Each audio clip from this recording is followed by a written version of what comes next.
시청자 여러분 안녕하십니까? 여기는 국회입니다. 오늘 국회에서는 박범계 법무부 장관 후보자에 대한 인사청문회가 열리게 됩니다. 잠시 후 10시부터 열리게 되는데요. 먼저 정치부 손서영 기자와 함께 오늘 나올 내용들 미리 좀 짚어보겠습니다. 자, 손서영 기자, 야당에서는 지금 철저한 후보자에 대한 검증을 예고한 상태인데 먼저 후보자에게 제기된 의혹들 정리해보죠. 네, 먼저 이 재산 신고 누락 의혹이 있습니다. 네. 박 후보자가 19대 총선에서 당선된 후 대전 유성구에 보유한 105제곱미터 아파트와 4천만 원대 예금을 신고하지 않았다는 의혹이 제기됐고요. 또 충북 영동군의 이 선산 임야를 2012년 의원 당선 후 지난해까지 재산 신고에서 누락했다는 의혹이 있습니다. 네. 이 임야는 후보자가 청와대에 재직하던 시절에는 재산 신고를 했던 곳입니다. 또 2007년 이 초등학생 아들을 서울 강남 대치동 아파트에 전세 세대주로 등록해 위장 전입 논란도 있었습니다. 자, 이에 대해서 후보자 어떤 입장을 밝혔죠? 네, 일단 재산 신고 누락과 관련해서는 보좌진 실수 등의 이유가 있기는 했지만 경위를 불문하고 송구하다는 입장을 밝혔습니다. 초등학생 아들을 세대주로 등록한 사실에 관해선 위장 전입 목적이 아니었다고 해명했습니다. 자, 그리고 후보자 관련해서 이해충돌 논란도 벌어지고 있어요. 네, 그렇습니다. 박 후보자가 지난 2012년 1,000만 원을 출자해서 공동 설립한 법무법인 명경 관련인데요. 설립 초기에 1,000만 원대에 불과했던 이 법무법인의 매출액이 2019년 32억 원까지 크게 증가했다는 겁니다. 예. 야당은 당시 박 후보자가 여당의 법사위 간사였다는 점에 의혹의 눈길을 보내고 있습니다. 네, 1,000만 원에서 32억으로 지금 껑충 뛰었다는 이야기인데 여기에 대해서 이제 야당에서는 의혹의 시선을 보내고 있고요. 이에 대한 후보자 입장 좀 들어보죠. 네, 일단 이 출자한 법무법인의 매출액 증가와 관련해서는 내부 운영에 본인은 전혀 관여하지 않고 있다 이렇게 답을 했고요. 네. 19대 국회 개원과 동시에 변호사 휴업 신고를 했고 법무법인에서도 이익을 배분받지 않았기 때문에 국회의원의 겸직 의무 등에 위배되지 않는다 이렇게 설명을 했습니다. 다만 이 장관직을 수행하게 될 경우에는 이해 충돌 우려가 있기 때문에 남은 지분은 처분했다고 밝혔습니다. 예. 자, 그리고 장관직을 수행하게 됐을 때 이제 전직 장관과 이제 윤석열 검찰총장과의 관계는 굉장히 긴장 관계에 있지 않았습니까? 새롭게 법무부 장관이 된다면 어떤 관계를 설립하게 될지 이 부분도 좀 궁금해요. 네, 그렇죠. 일단 이 박 후보자가 이 취임 직후에 단행할 것으로 예상되는 검찰 고위 간부 인사에 관심이 좀 쏠리고 있는데요. 네. 박 후보자는 일단은 이 검찰총장의 인사 의견을 청취를 공식화해서 실질적인 협의를 진행하겠다. 그리고 안정적인 협조 관계가 유지될 수 있도록 하겠다. 이렇게 밝혔습니다. 일각에서는 윤 총장이 여전히 자진 사퇴해야 한다 이런 주장이 나오고 있는데요. 이에 대해서도 이 박 후보자는 이 대통령이 임명한 임기가 보장된 총장의 거취를 언급하는 건 부적절하다 이렇게 말했습니다. 예, 박범계 장관 후보자 지금 인사청문회장에 들어와 있고요.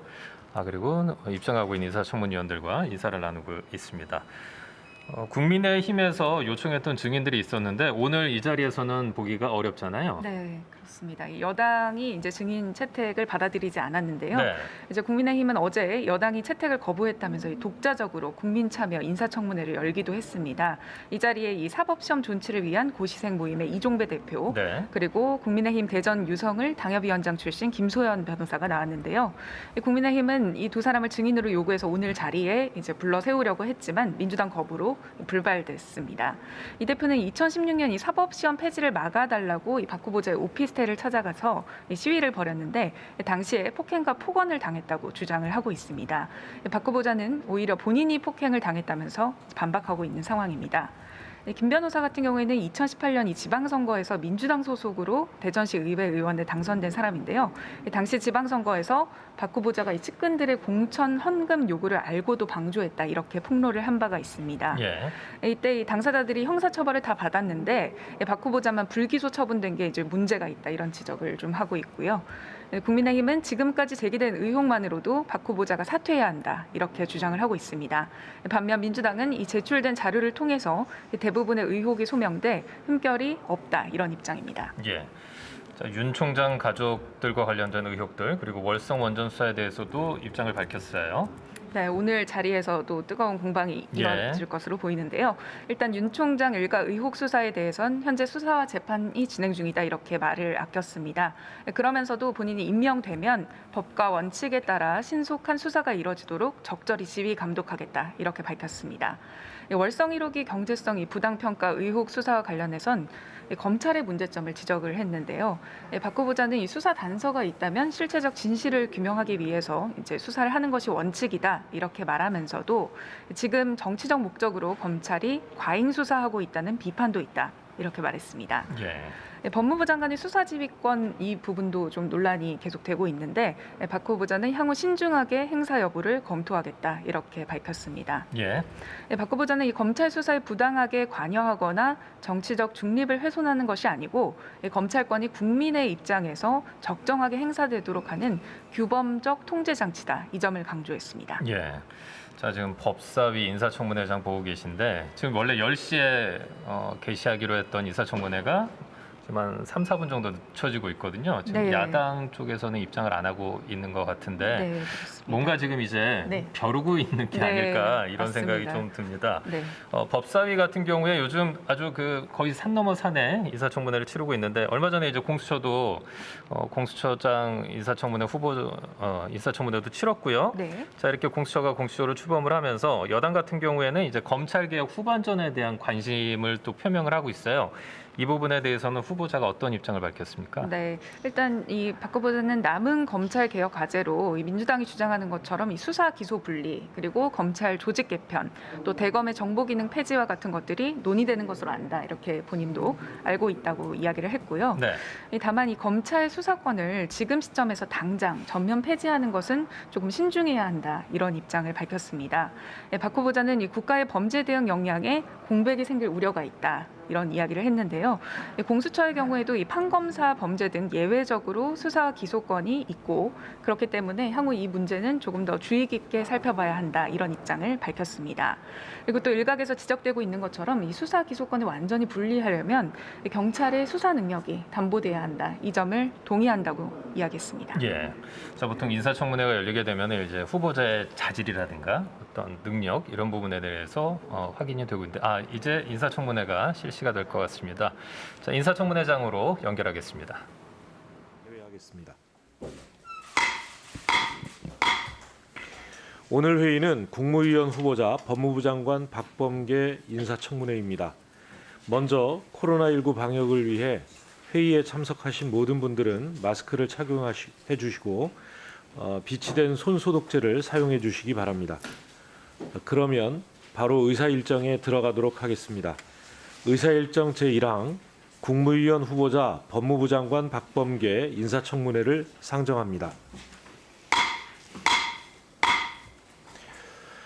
인사청문회에 들어가기에 앞서 한 말씀 드리겠습니다. 위원님들께서도 잘 아시는 바와 같이 오늘 인사청문회는 우리 위원회가 국민을 대신하여 박범계 법무부 장관 후보자의 국정 수행 능력, 도덕성과 전문성 등을 검증하고 후보자가 법무부 장관의 직책을 수행할 수 있는 적격의 인물인지 여부를 확인하는 데 그 의의가 있다고 하겠습니다. 법무부 장관은 검찰 사무의 최고 감독기관일 뿐만 아니라 교정, 출입국, 인권옹호, 그 밖의 법무에 관한 사무를 관장함으로써 국가 법질서 유지와 법치 수호, 그리고 민생에 직결되는 국가 사무를 총괄 지휘하는 그야말로 책임이 막중한 직위입니다. 오늘 청문회를 통해 후보자가 법무부 장관의 직책을 수행할 수 있는 도덕성과 전문성을 갖추었는지 검증할 수 있기를 기대합니다. 박범계 후보자께서는 삼선 국회의원으로서 이 자리가 국민의 대표기관인 국회로부터 공직 후보자로서의 자질을 검증받는 자리라는 점을 잘 알고 계시리라 생각합니다.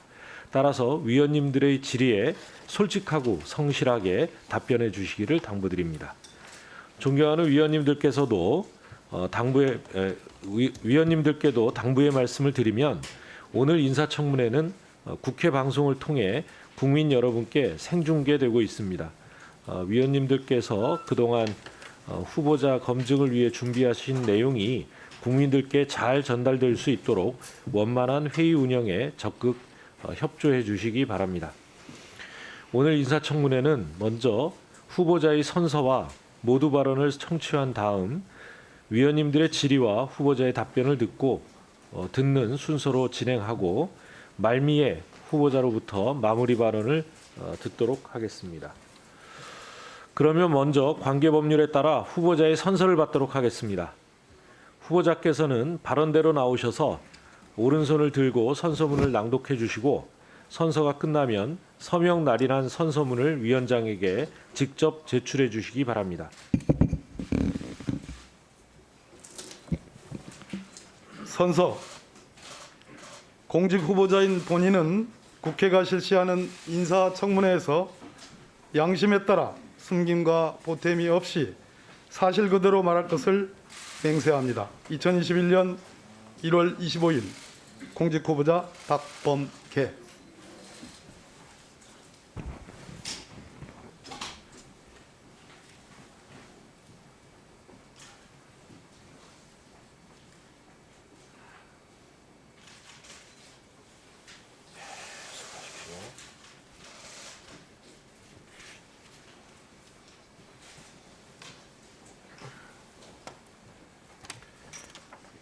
예, 다음은 후보자로부터 모두 발언을 듣도록 하겠습니다. 후보자께서는 발언대로 나오셔서 모두 발언을 해주시기 바랍니다. 존경하는 법제사법위원회 윤호중 위원장님, 그리고 위원님 여러분, 국회 일정으로 이렇게 바쁘신 와중에도 청문회를 위해서 노고를 아끼지 않으신 점 진심으로 감사의 말씀을 드립니다. 20년 전 이즈음 제가 노무현 대통령 당선자 인수위원회에서 법무부의 탈검찰화 그리고 공비처 유사의 상설특검제를 골자로 하는 검찰개혁안을 보고드린 바 있습니다. 그로부터 며칠 후 민정수석 내정자인 문재인 변호사님께도 같은 설명을 드린 바 있습니다. 그리고 20년 후 지금 이 자리에서 법무부 장관 후보자로 지명받아 청문회에 임하게 된 점을 진심으로 영광스럽게 생각합니다. 치패설존이라는 말이 있습니다. 노자가 하신 말씀인데요. 부드러움이 강한 것을 이긴다는 취지입니다. 오늘 이와 같이 겸허한 자세로 청문회에 임하겠습니다. 존경하는 윤호중 법사위원장님, 기재위에서 함께 2년간 일했습니다. 우리 김도읍 간사님, 법사위를 같이 시작했습니다. 백혜령 간사님, 송기현 전 간사님, 참 애 많이 쓰셨습니다. 우리 장재은 의원님, 수도 없이 많은 대화를 나눴습니다. 그 밖에 여러 의원님들도 다 마찬가지입니다. 한때는 검찰개혁을 둘러싸고 얼굴도 붉히기도 하고 언쟁도 했었습니다. 그러나 우리는 대화를 중단한 적은 없습니다. 오늘 이 청문회를 기화로 여야 간에 정말로 깊은 대화와 공감대를 형성할 수 있기를 진심으로 기대합니다. 존경하는 위원장님 그리고 법사위원님 여러분, 공존의 정의가 필요합니다. 파스칼은 피레네 산맥 이쪽에서는 정의이나 다른 쪽에서는 불이다라고 일갈했습니다. 우리는 저마다 정의를 얘기합니다. 그러나 그 내용과 방향은 다 다릅니다. 우리 사회 공동체 구성원 모두가 받아들일 수 있는 공존의 정의가 필요하다고 생각합니다. 인권의 보호, 적법 절차, 토론을 통해서 다다를 수 있는 결론을 받아들이는 것, 그것이 저는 공존의 정의의 한 방법이라고 생각합니다. 검찰개혁은 우리 검사들이 국민의 진정한 인권 보호관으로 거듭 태어날 때 비로소 마침표를 찍을 것이라고 생각합니다. 제가 한 25일간 참 길고 긴 사전 검증을 받았습니다. 인사청문단에 파견된 우리 검사들은 제가 생각한 검사들이 아니었습니다. 이분들이 일선 수사 검사로 나갈 때 또 달라질지도 모릅니다. 그래서 문제는 업무, 즉 일이었습니다. 본디 그러한 검사는 없습니다. 우리 검사들이 취급하는 업무의 성격을 바꾸지 않고서는 검찰개혁도 요원하고 검찰의 조직 문화도 바꿀 수 없습니다. 인권의 보호, 적법 절차, 그리고 사법적 통제로 그것이 검사들 가슴 하나하나에 안착할 때 저는 진정한 의미의 검찰개혁이 이루어진다고 생각합니다. 존경하는 윤호중 법사위원장님, 그리고 우리 법사위원님 여러분, 민생에 힘이 되는 법무행정이어야 합니다. 저는 이번 인사청문회를 준비하면서 원로 변호사님 및 여러 분야에 근무하시는 여러 변호사님 그룹들을 만나 뵈었습니다. 제가 법무부 장관으로 일할 수 있게 된다면 참으로 좋은 법무행정을 혁신할 좋은 영감들을 많이 주셨습니다. 이러한 소통의 자세는 제가 취임한다면 검찰의 간부는 넘어서 우리 평검사들과 직접 대화하고 소통의 장을 마련하겠습니다. 우리 검사들과 함께 검찰개혁을 추진해 나가겠습니다. 법무부는 위원님들 잘 아시다시피 검찰의 사업만을 다루지 않습니다. 민법, 형법, 상법과 같은 기본 법제는 우리 법무부의 주관사항입니다. 뿐만 아니라 기타 법제도 다른 부처의 자문에 응합니다. 범죄 예방과 교정, 출입국 관리와 외국인 정책까지 모두 하나 민생과 떨어져 있는 게 없습니다. 민생에 힘이 되는 법무행정을 만들어야 된다고 생각합니다. 우리나라 전체 가구의 30%가 1인 가구라고 합니다. 청년층의 1인 가구는 급증 추세입니다. 그러나 우리 민법상의 가족의 개념은 혈연과 혼인에 의해서만 만들어져 있습니다. 1인 가구에 대한 법적, 제도적 지원 방안을 강구하겠습니다. 그들이 차별받고 있지 않는지 유심히 살펴보겠습니다. 존경하는 위원장님, 우리 국회는, 우리 정부는 많은 아동보호 정책들을 내놨습니다. 그러나 유감스럽게도 정인양 사건같이 아동학대 범죄가 끊이지 않고 있습니다. 제가 법무부 장관으로 일할 수 있게 된다면 법무부에 아동인권 보호를 위한 특별한 기구를 만들어서 정말로 우리의 미래인 아이들이 마음껏 잘 자랄 수 있는 그러한 토양을 만들겠다고 다짐합니다. 존경하는 윤호중 법사위원장님, 그리고 우리 법사위원님 여러분, 22여 년 전 제가 시작했고 고 노무현 대통령께서 추진했고 문재인 대통령께서 완성해가는 이 검찰개혁의 과정에 제가 작은 미랄이라도 도움이 된다는 점이 참으로 가슴 뛰고 과분합니다. 부족한 제가 지금 만들어진 검찰 제도를, 개혁 제도를 안착시키고 검찰의 조직 문화를 개선하며 법무행정을 혁신을 그 길에 함께 할 수 있다는 것만으로도 너무나 영광이고 가슴 뿌듯한 일입니다. 우리 위원님들께서 제가 부족하더라도 가르쳐 주시고 또 이끌어 주셨으면 합니다.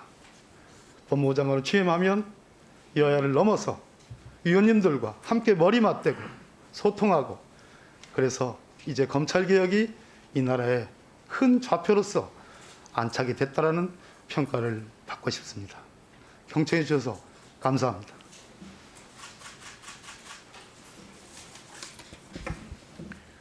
네, 수고하셨습니다. 그러면 이제 질의 답변에 들어가도록 하겠습니다. 질의 시간은 질의와 답변을 포함해서 7분입니다. 위원님들께 당부 말씀을 드리면 오늘 청문회는 많은 국민들께서 시청하고 계십니다. 마이크가 꺼진 상태에서 위원님들께서 말씀을 하시면 방송으로 그 내용이 국민들께 전달되지 않아서 불편을 드리게 됩니다. 따라서 시간 안에 질의를 맞춰주시기 바라고요.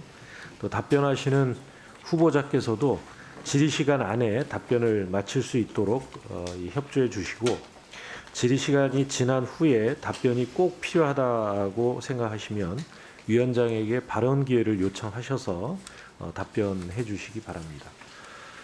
그러면 배포된 질의 순서에 따라 먼저 존경하는 장제원 의원님 질의해 주시기 바랍니다. 네, 자료 요구입니까? 네, 윤한홍 의원님 말씀해 주십시오. 우리 박근배 후보자님,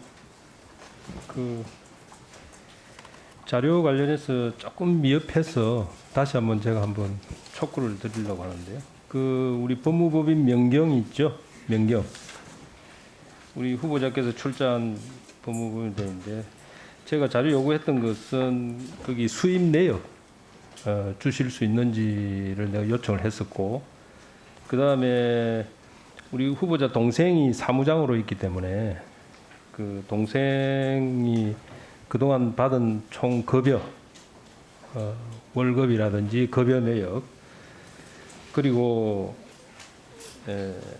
그다음에 이제 매출 중에서 그 현금 매출하고 신용카드 매출 그 부분을 좀 구분해서 좀 제출해라 이렇게 했는데 법무부 답변이 법무부에서 관리하고 있지 않다 이렇게 답이 왔습니다. 그 법무부에서 관리하고 있지 않죠, 당연히. 좀 뭐 여기 뭐 인사청문회를 좀 우습게 아는 느낌 아닌가 나는 그렇게 생각을 했어요. 그 당연히 후보자가 갖고 있는 자료겠죠. 후보자가 갖고 있는 자료인데 법무부에서 서면으로 답이 법무부에서 관리하고 있지 않다. 법무부에서 관리하고 있는 건 너무나 다 잘 알고 있습니다. 근데 이 법무부에 누가 답변하셨는지 모르겠어요. 예? 법무부에서 관리하고 있지 않다. 나는 그게 우리 위원장님 주의를 좀 주셔야 될 사안 같아요. 예? 후보자에게 자료 요구를 한 사항인데 그 너무나 당연한 거를 그렇게 지금 답변한 게 나는 이해가 안 되고, 이걸 우리 후보자님 주실 수 있는 자료입니까? 못 주는 자료입니까? 여기서 간단하게 자료 오늘 중으로 주실 수 있는지 답을 주시면 좋을 것 같은데. 제가 관리 소지하고 있지 않고요.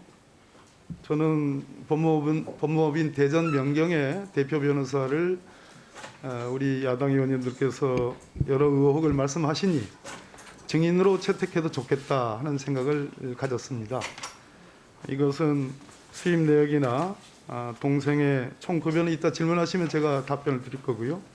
또 매출 이것은 법무법인 명경 측에 제가 본인이 사실상 경영에 전혀 관여한 바 없고 배당도 받은 적이 없는데 이것을 한번 물어봐야 되겠습니다. 그러면 물어보고 나중에 제가 네, 질의할 그래도- 때까지 그 수입 내역이라든지 동생 사무장, 네. 사무장 월급 이런 부분을 명확하게 나중에 다시 한번 본 질의할 때 그 전에 이 자료 관련 이야기를 다시 하겠습니다. 챙겨보도록 예, 하겠습니다. 그렇게 해주세요. 네, 박주민 의원님. 예. 이게 지금 후보자님이 낼 수 있는 건지 저도 잘 모르겠는데 뭐 법무부나 대검 쪽과 좀 협의를 하셔서 내주실 수 있으면 좋겠습니다. 언론 보도에 따르면 대검찰청 과학수사부는 그 아이폰 잠금 해제 기술을 갖고 있는 셀레브레이트사와 2018년도에 라이선스 계약을 체결해서 그 뒤로 이제 그 계약에 기초해서 뭐 아이폰의 비밀번호를 해제하는 등의 수사를 진행해 왔다고 합니다. 그런데 이제 2018년 이후에도 아이폰이 새 기종들이 나왔기 때문에 2018년에 체결한 계약으로는 최신 기종들의 암호를 해제할 수가 없다라는 지적들이 좀 나오고 있어서 그 이후에 그러니까 2018년 이후에 혹시 셀레브레이트사와 관련된 계약을 업데이트한 바가 있는지 그것을 좀 확인해서 알려주셨으면 좋겠습니다. 그 후보자께서 뭐 법무부 쪽에 협조를 좀 구하시든지 아니면 여기 파견돼 계신 검사분들이 대검과 좀 소통을 해서 확인해 주시는 방법도 가능할 것 같습니다. 예, 그러도록 하겠습니다. 네, 지금 위원님들께서 자료 제출 요구를 이제 후보자에게 하시는데요. 후보자와 관련된 자료라 할지라도 자료 제출 요구는 이 기관에 하도록 되어 있습니다.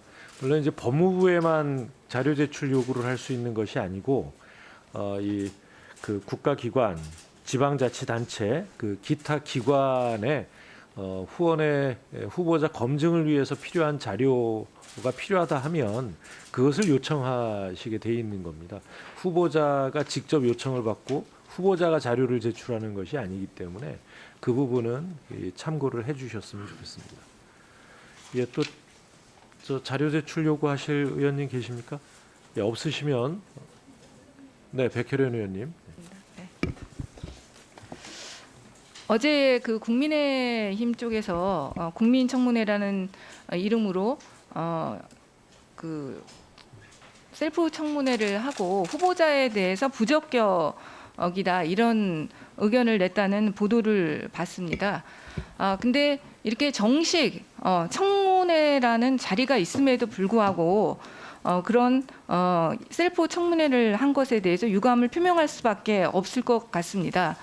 인사청문회의 존재 이유는 후보자의 정말 그 자질과 능력을 검증하는 자리입니다.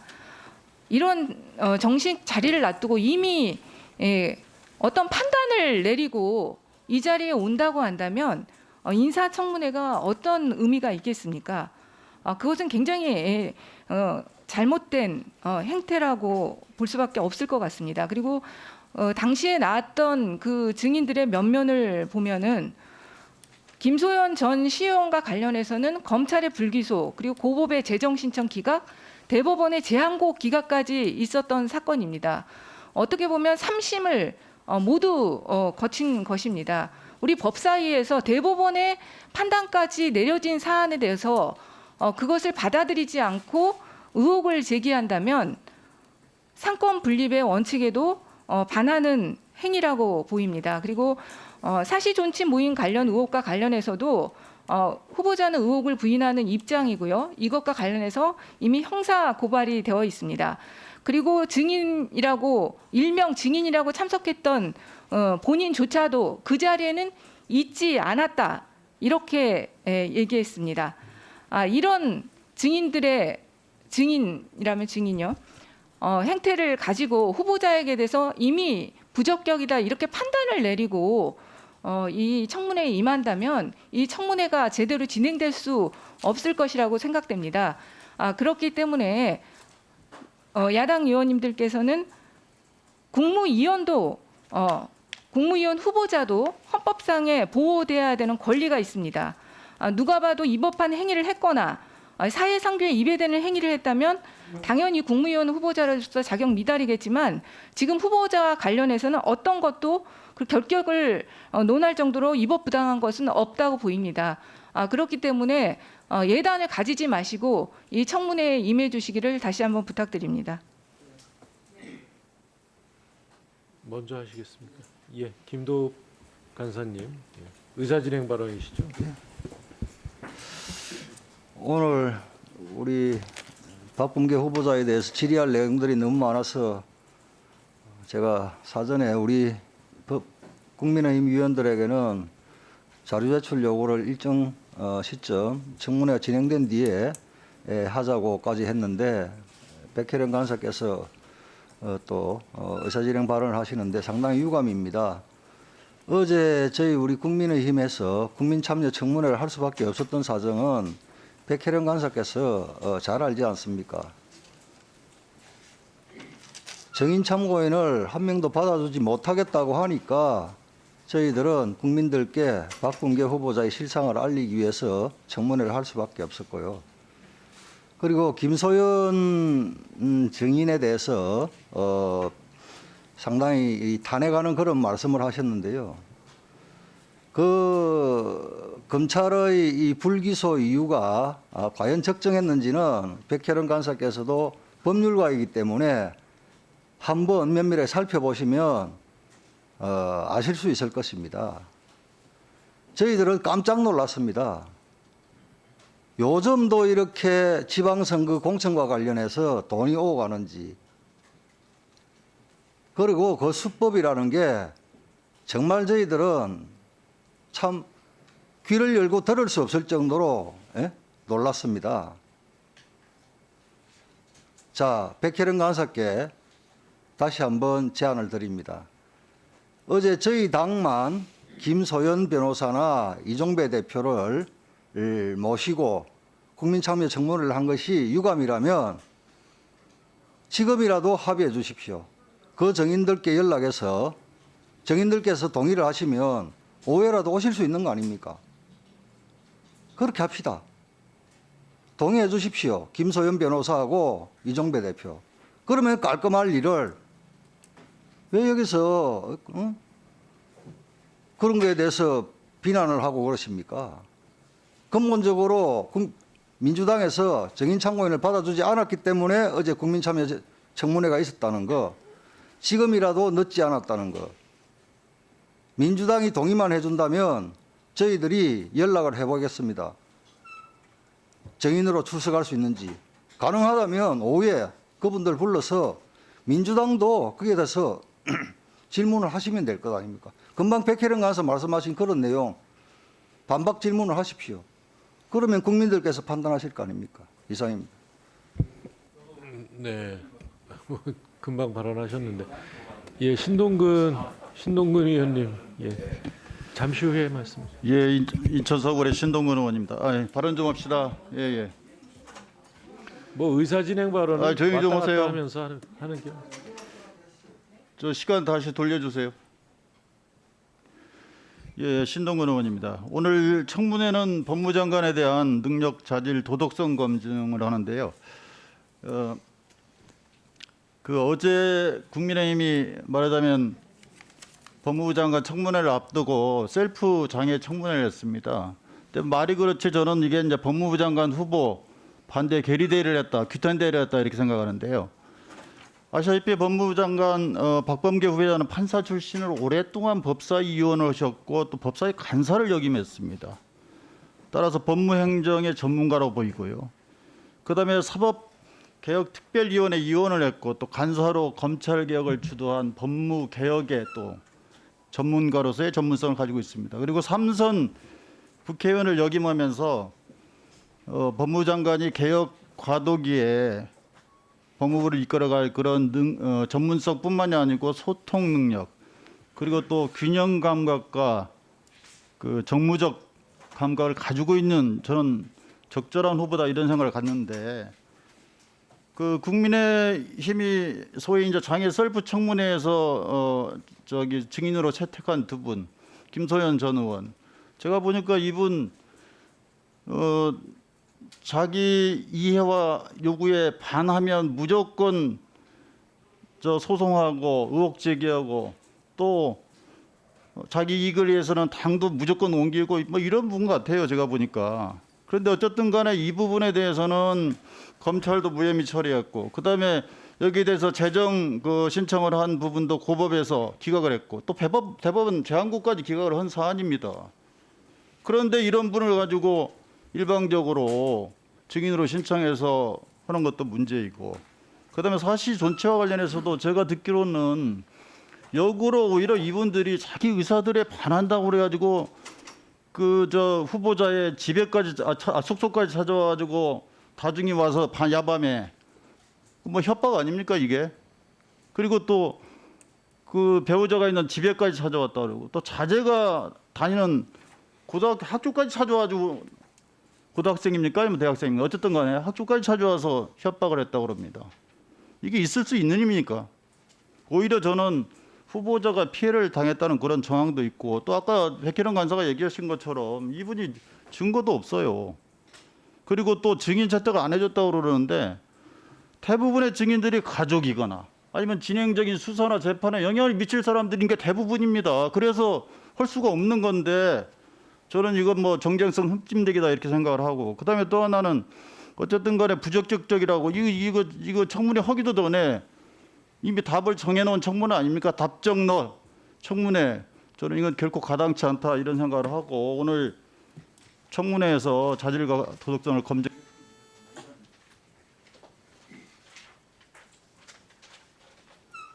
네. 조수진 의원님 의사진행 발언해 주십시오. 네, 국민의힘 조수진 의원입니다. 질의할 게 너무나 차고 넘쳐서 질의에 충실하려고 했는데 사실관계와 다른 부분이 너무나 많아서 말씀을 드리지 않을 수가 없었습니다. 사실관계만 꽉 짜서 좀 짚겠습니다. 우선 백혜령 간사 말씀대로 청문회는 후보자의 자질과 도덕성을 검증하는 자리죠. 바로 후보자의 자질과 도덕성을 검증하기 위해서 우리는 필요한 증인을 채택해달라고 몇 차례나 요청을 드렸습니다. 근데 뭐라고 했습니까? 증인 채택 절대 안 된다고 그랬어요. 최후 통첩까지 보내왔습니다. 밤에. 그래서 우리는 도덕성 검증을 효율적으로 하기 위해서 증인 채택이 안 된다면 우리는 자체적인 청문회를 열 수밖에 없다. 왜? 그분들이 너무나 억울하다고 하니까. 억울함을 들어주는 게 바로 국회의원의 본류 해야 될 일이라고 우리는 생각을 한 겁니다. 그래서 열었고요. 다시 한번 말씀드리지만 여당이 증인 채택만 응했다면, 효율적인 증인 채택을 숫자를 줄여서라도 응했다면 우리는 어제 그런 자체적인 청문회를 할 필요도 없었고, 또 우리 국회 출입하는 기자들도 그런 어떻게 보면은 체력 소모를 할 필요가 굉장히 적었을 겁니다. 그 부분 분명히 강조를 드리고요. 두 번째는 공천 헌금을 요구했다는 의혹, 이거 굉장히 심각한 거죠. 이건 굉장히 심각한 범죄 행위입니다. 그래서 우리는 이 의혹을 짚지 않을 수가 없었던 겁니다. 그리고 고시생 같은 힘없는 사람들, 이 힘없는 사람의 인권을 생각하고 힘없는 사람의 목소리를 들어주는 것이 바로 국회가 할 일입니다. 우리가 뭘 잘못했습니까? 그리고 백혜령 간사님은 삼권 분립의 정신을 강조하셨는데요. 입법부의 의무가 뭡니까? 행정부 견제하는 겁니다. 여당이라는 명분으로 이 행정부가 하는 일을 무조건 결사응의한다면 그것이야말로 입법부로서의 직무를 유기하는 겁니다. 이거 분명히 해야 됩니다. 더불어민주당이 야당이라면요, 작금과 같은 상황에서 청와대 앞에 가서 숙식농성할 사안입니다. 국민의힘이 바로 이런 걸 너무나 못하기 때문에 저는 부끄러운 겁니다. 국민의힘이 그래서 욕먹는 거예요. 그리고 신동근 의원님 말씀 제가 짚지요. 자, 법사위원 법사위 간사했다고 그럼 우리가 봐줘야 됩니까? 이런다면 국민들 눈에 우리는 제 식구 감싸게 하는 사람으로밖에 비춰지지 않습니다. 그래서 더더욱이 원칙대로 해야 되는 겁니다. 원칙을 원칙대로 한다는 것을 잘못했다고 한다면 이건 대단히 문제가 많습니다. 대단히 유감입니다. 네. 네, 백혜령 간사님 아까 네. 예, 김남국 의원님 의사진행 발언하십시오. 잠깐 짧게 하겠습니다. 국민의힘 쪽에서 여러 가지 이제 지적을 하신 것을 충분히 이해는 하지만 상대의 주장을 반박할 때는 명확하게 그 주장이 뜻하는 바가 뭔지를 좀 이해하고 논박을 했으면 하는 바람입니다.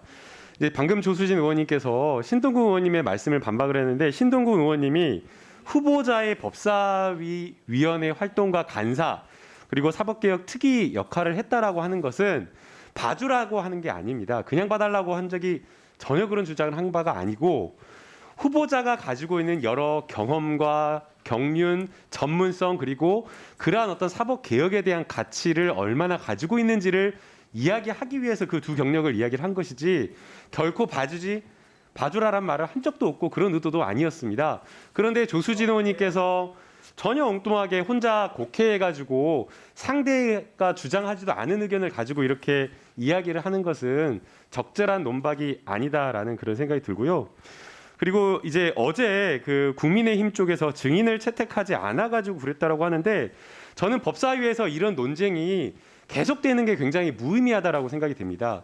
우리가 증인을 채택을 할 때에는 기본적으로 수사 중인 사건과 재판 진행 중인 사건에 대해서 영향을 주지 않은 것을 원칙으로 하고 있습니다. 지금 모든 증인들, 여러 증인들을 보면 가족이거나 아니면 고소 고발을 해가지고 수사 중이거나 또는 재판 중인 그런 사건들입니다. 그런데 이러한 사건들에 대해서 증인을 신청을 해가지고 그 문제를 여기서 증인을 불러가지고 이야기를 한들 국회에서 그 사안의 본질에 접근할 수 있겠습니까? 오히려 실체적 진실을 가리고 이 사건을 정쟁화해가지고 사건의 본질을 흐리게 만들기 때문에 이런 증인들을 여야 간에 합의해서 국회로 불러내는 것은 오히려 적절하지 않다. 그리고 향후에 우리가 법사위를 계속 운영하면서 계속 이런 논쟁이 반복되는 것은 매우 좀 부적절하다라고 생각이 됩니다. 지금 그 청문회가 아니라 지금 그 장관 후보자에 대한 인사청문회가 지금 진행돼야 되는데, 후보자에 대한 어떤 정책이라든가 전문성이라든가 도덕성이라든가 이러한 것에 대한 어떤 질문, 이런 것들이 있는 것이 아니라 다 지금 보게 되면 어제 저도 오후부터 진행된 국민의힘의 그 열린 인사청문회를 봤는데, 일방적인 그냥 나와서 증인이 이야기한 것들에 대한 일방적인 내용밖에 없는 겁니다.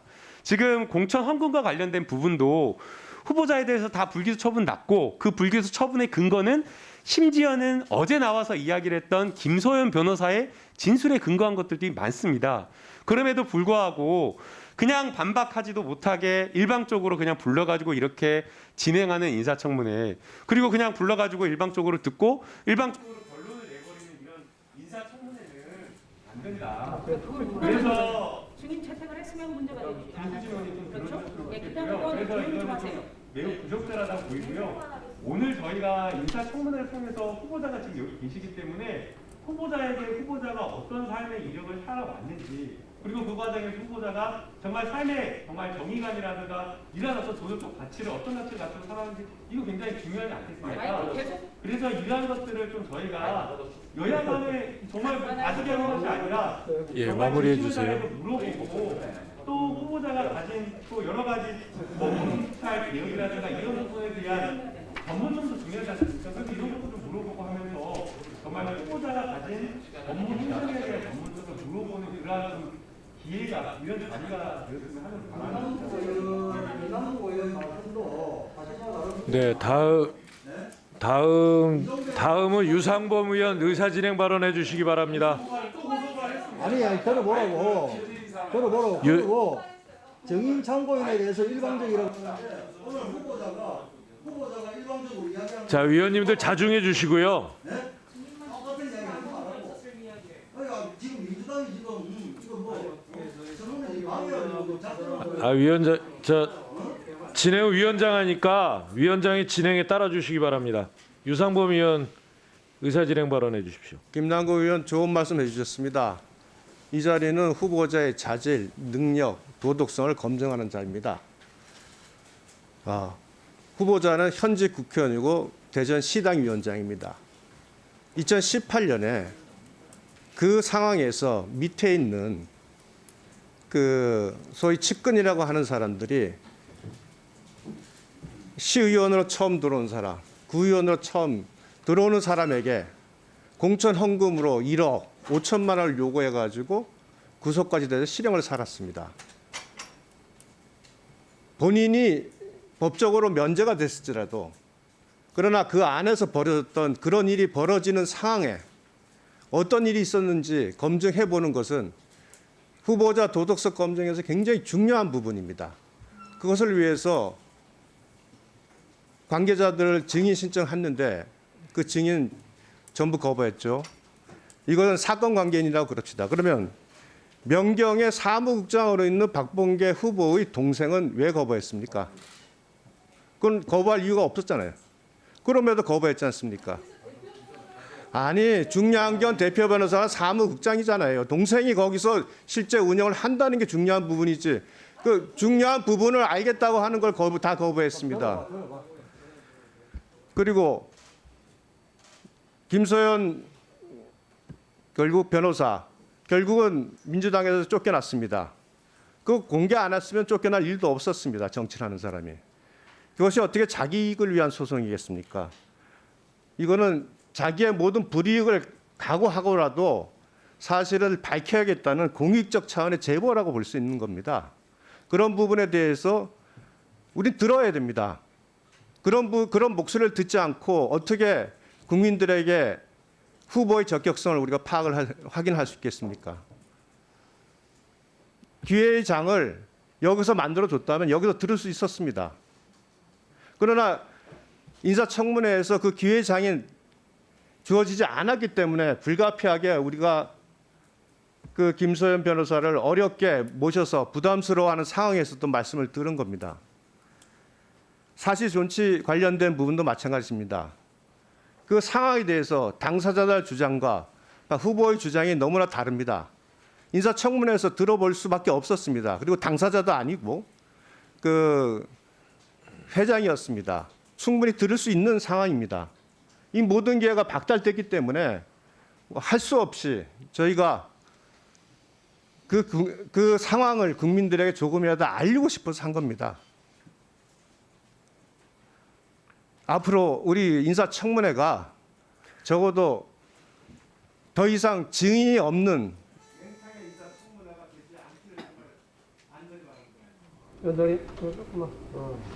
예. 여러분 의사 진행 발언을 신청해 주시는데 계속 하시겠습니까? 지금 거의 뭐 그 의사 진행에 관한 발언이라기보다는 후보자 검증에 대한 그 이 사실관계를 가지고 논박을 하고 계신데 계속 하셔야 될까요?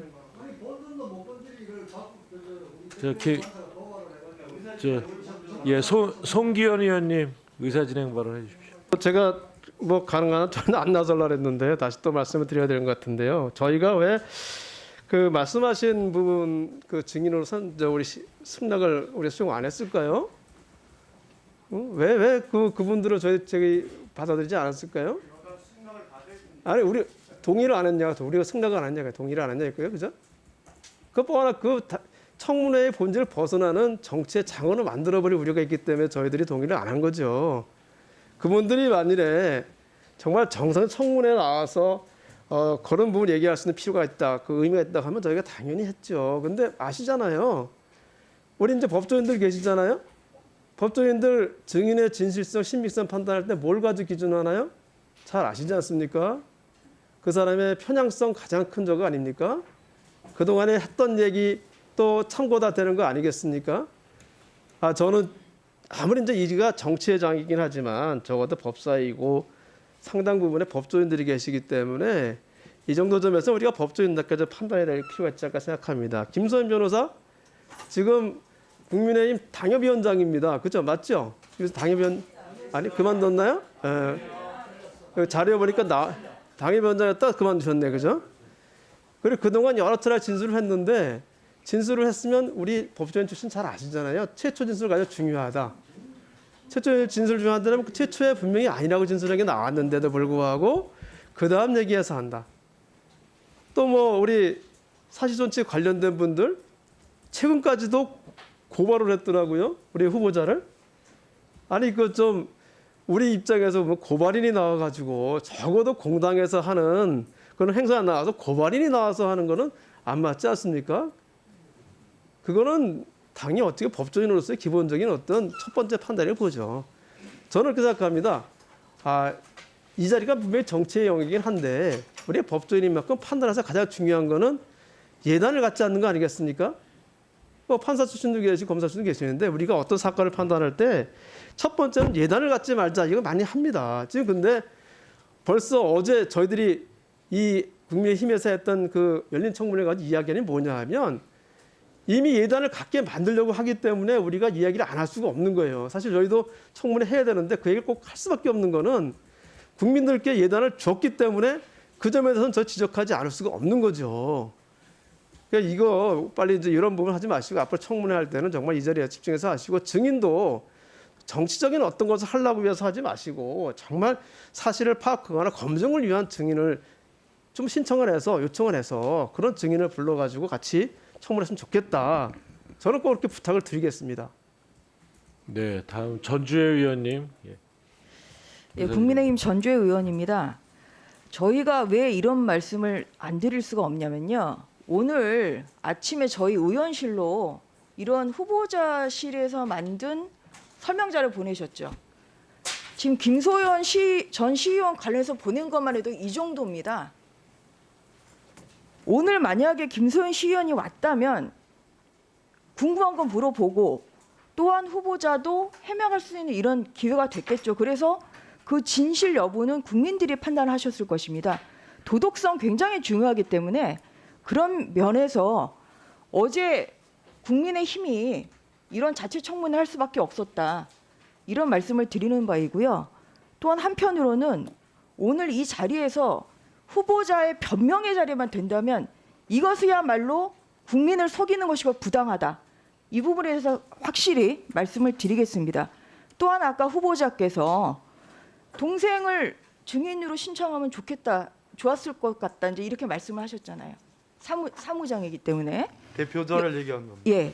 인사청문회 관련 설명 자료도 또 보내주셨어요. 여기는 일방적인 이러한 해명밖에 없습니다. 사실관계를 가릴 수가 없거든요. 국민의힘에서 증인 신청했는데 받아들이지 않았습니다. 그러면 이게 오늘 과연 국민들이 납득할 만한 이러한 그 명경의 급성장에 대한 사실 시시비비를 가릴 수가 있느냐. 이런 차원에서 아까 후보자께서도 증인 신청 그 부분에 대한 아쉬움을 말씀하셨기 때문에 지금이라도 그 양당 간사의 협의에 따라서 명경과 관련한 이런 증인을 채택함으로써 오해라도 실속이 있는 청문회가 될 수 있도록 진행해 주십사 하는 요청을 드리는 바입니다. 이상입니다. 먼저 발언 신청이 있어요. 예, 김종민 의원님, 예, 말씀하십시오. 예, 김정민입니다. 저는 좀 약간 원론적인 말씀을 좀 드리려고 그러는데요. 우리 국회가 특히 국회 인사청문회가 어떤 역할을 해야 되느냐 하는 점에 대해서 한번 좀 짚어볼 필요가 있다고 보는데, 우리가 최근 들어서 정치의 사법화에 대해서 걱정들을 많이 합니다. 정치의 사법화를 우리가 왜 걱정을 해야 될까요? 정치하고 사법은 뭐가 다를까요? 이 점을 한번 생각을 해봤으면 좋겠는데요. 사법이라고 하는 것은 기본적으로 사실관계를 다투는 일입니다. 정치는 주장과 의견과 판단을 다투는 일입니다. 본질적으로 저는 성격이 다르다고 봐요.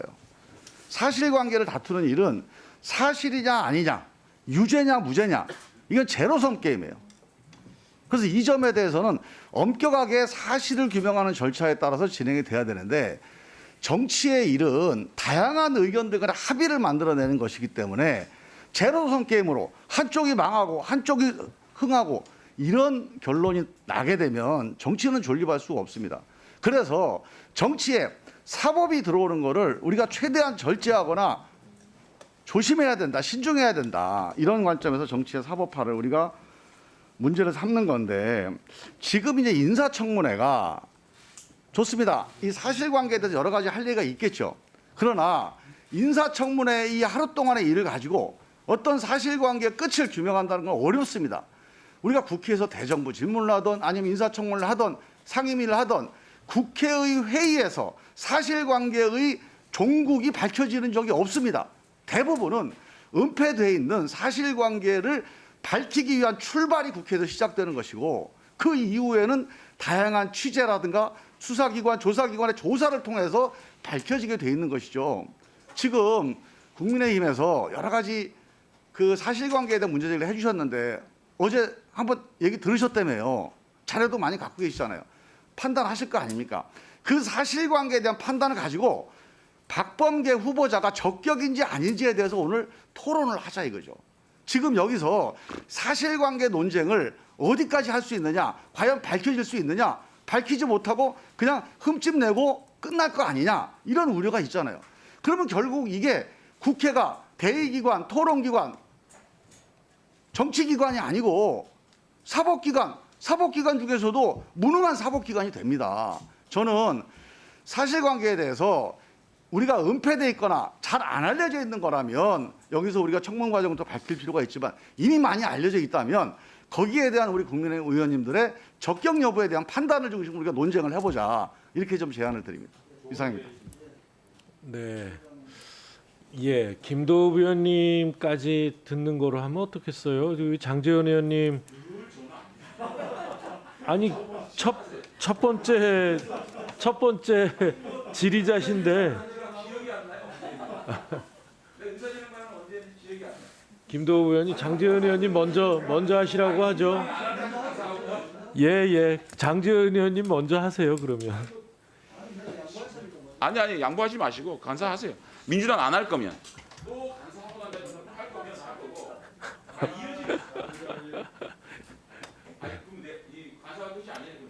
뭐 하십시오. 의사진행 발언한 지가 기억이 안 납니다. 참 오랜만에 의사진행 발언. 청문회 좀 합시다. 예? 21대 국회 들어와 가지고 참 집권 여당이 너무 야박해요. 너무 매몰차요. 야당이 정의 신청하면은 그거는 정치 공세고, 여당이 정의 신청하면 자질과 도덕성 검증하는 겁니까?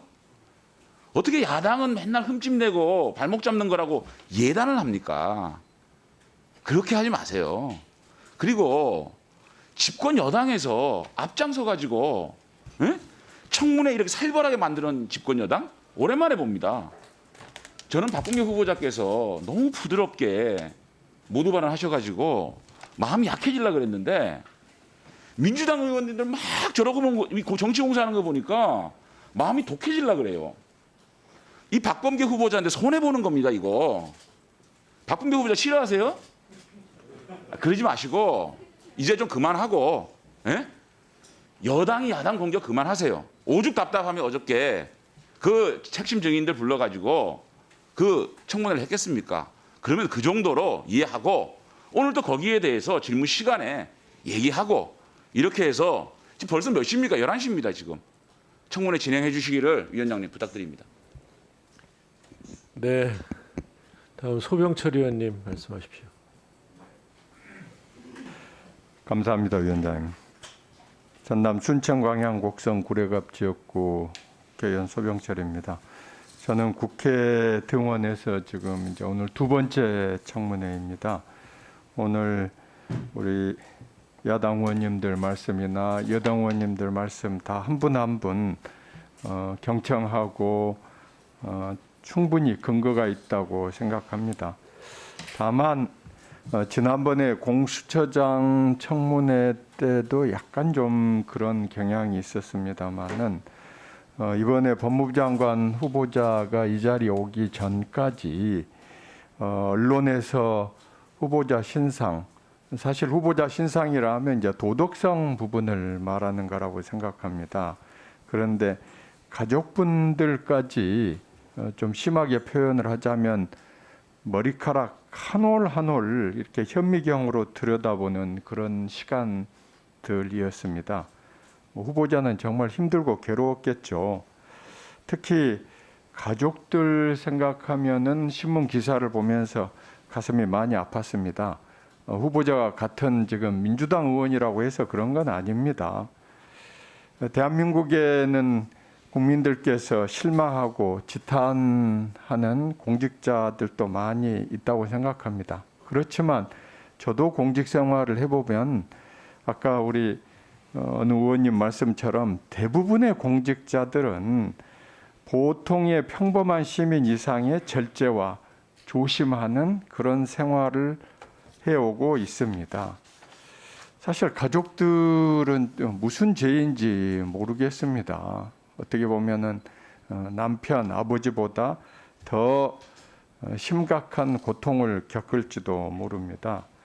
과거 청문회에서 많은 후보자들이 특히 신상에 대해서 혹독하게 파헤쳐지는 걸 보면서 후보자한테 중요한 게 도덕성도 중요하지만 정책과 비전에 대한 부분도 더 중요하다고 할 수 있는데 사실 저희 청문회는 번번이 매번 그 부분은 뒷전으로 밀려버렸습니다. 엊그저께 무슨 기사를 보다 그런 생각이 들었습니다. 성경에 나오는 요한복음 말씀이 생각나더라고요. 예수님께서 오직하면 돌로 치는 비유를 하셨습니다마는 그 다음 말씀이 저는 사실 항상 더 마음에 닿습니다. 가서 다시는 죄를 범하지 마라. 지금 형사사법 구조가 대변혁을 겪고 있습니다. 법무부 장관 후보자는 어깨가 무겁기가 이루 말할 수가 없죠. 잘 아시는 것처럼 지금 공수처가 발족됐고 검찰의 직접 수사 권한 대폭 축소됐습니다. 또 경찰은 권한이 비대할 정도로 집중됐습니다. 또 국민들 입장에서는 이렇게 형사사법 구조가 변화가 있는데 실제 이 새로운 시스템이 제대로 작동될지에 대한 우려 그리고 체감을 해야 되는데 사실 우리 지금 법무부 장관 후보자한테는 그런 막중한 책임이 있습니다. 그래서 오늘 저희는 우리 후보자께 이런 부분에 대해서 좀 집중적으로 물어보고 후보자가 준비하고 있는 경륜과 비전이 무엇인지 좀 알고 싶습니다. 그래서 후보자나 위원장님께서는 좀 그런 부분에 집중해서 청문회가 진행됐으면 좋겠다는 의사진행만을 드립니다. 감사합니다. 네. 감사합니다. 다음 김도우 위원님. 예. 먼저 민주당 의원님들께 유감을 표합니다.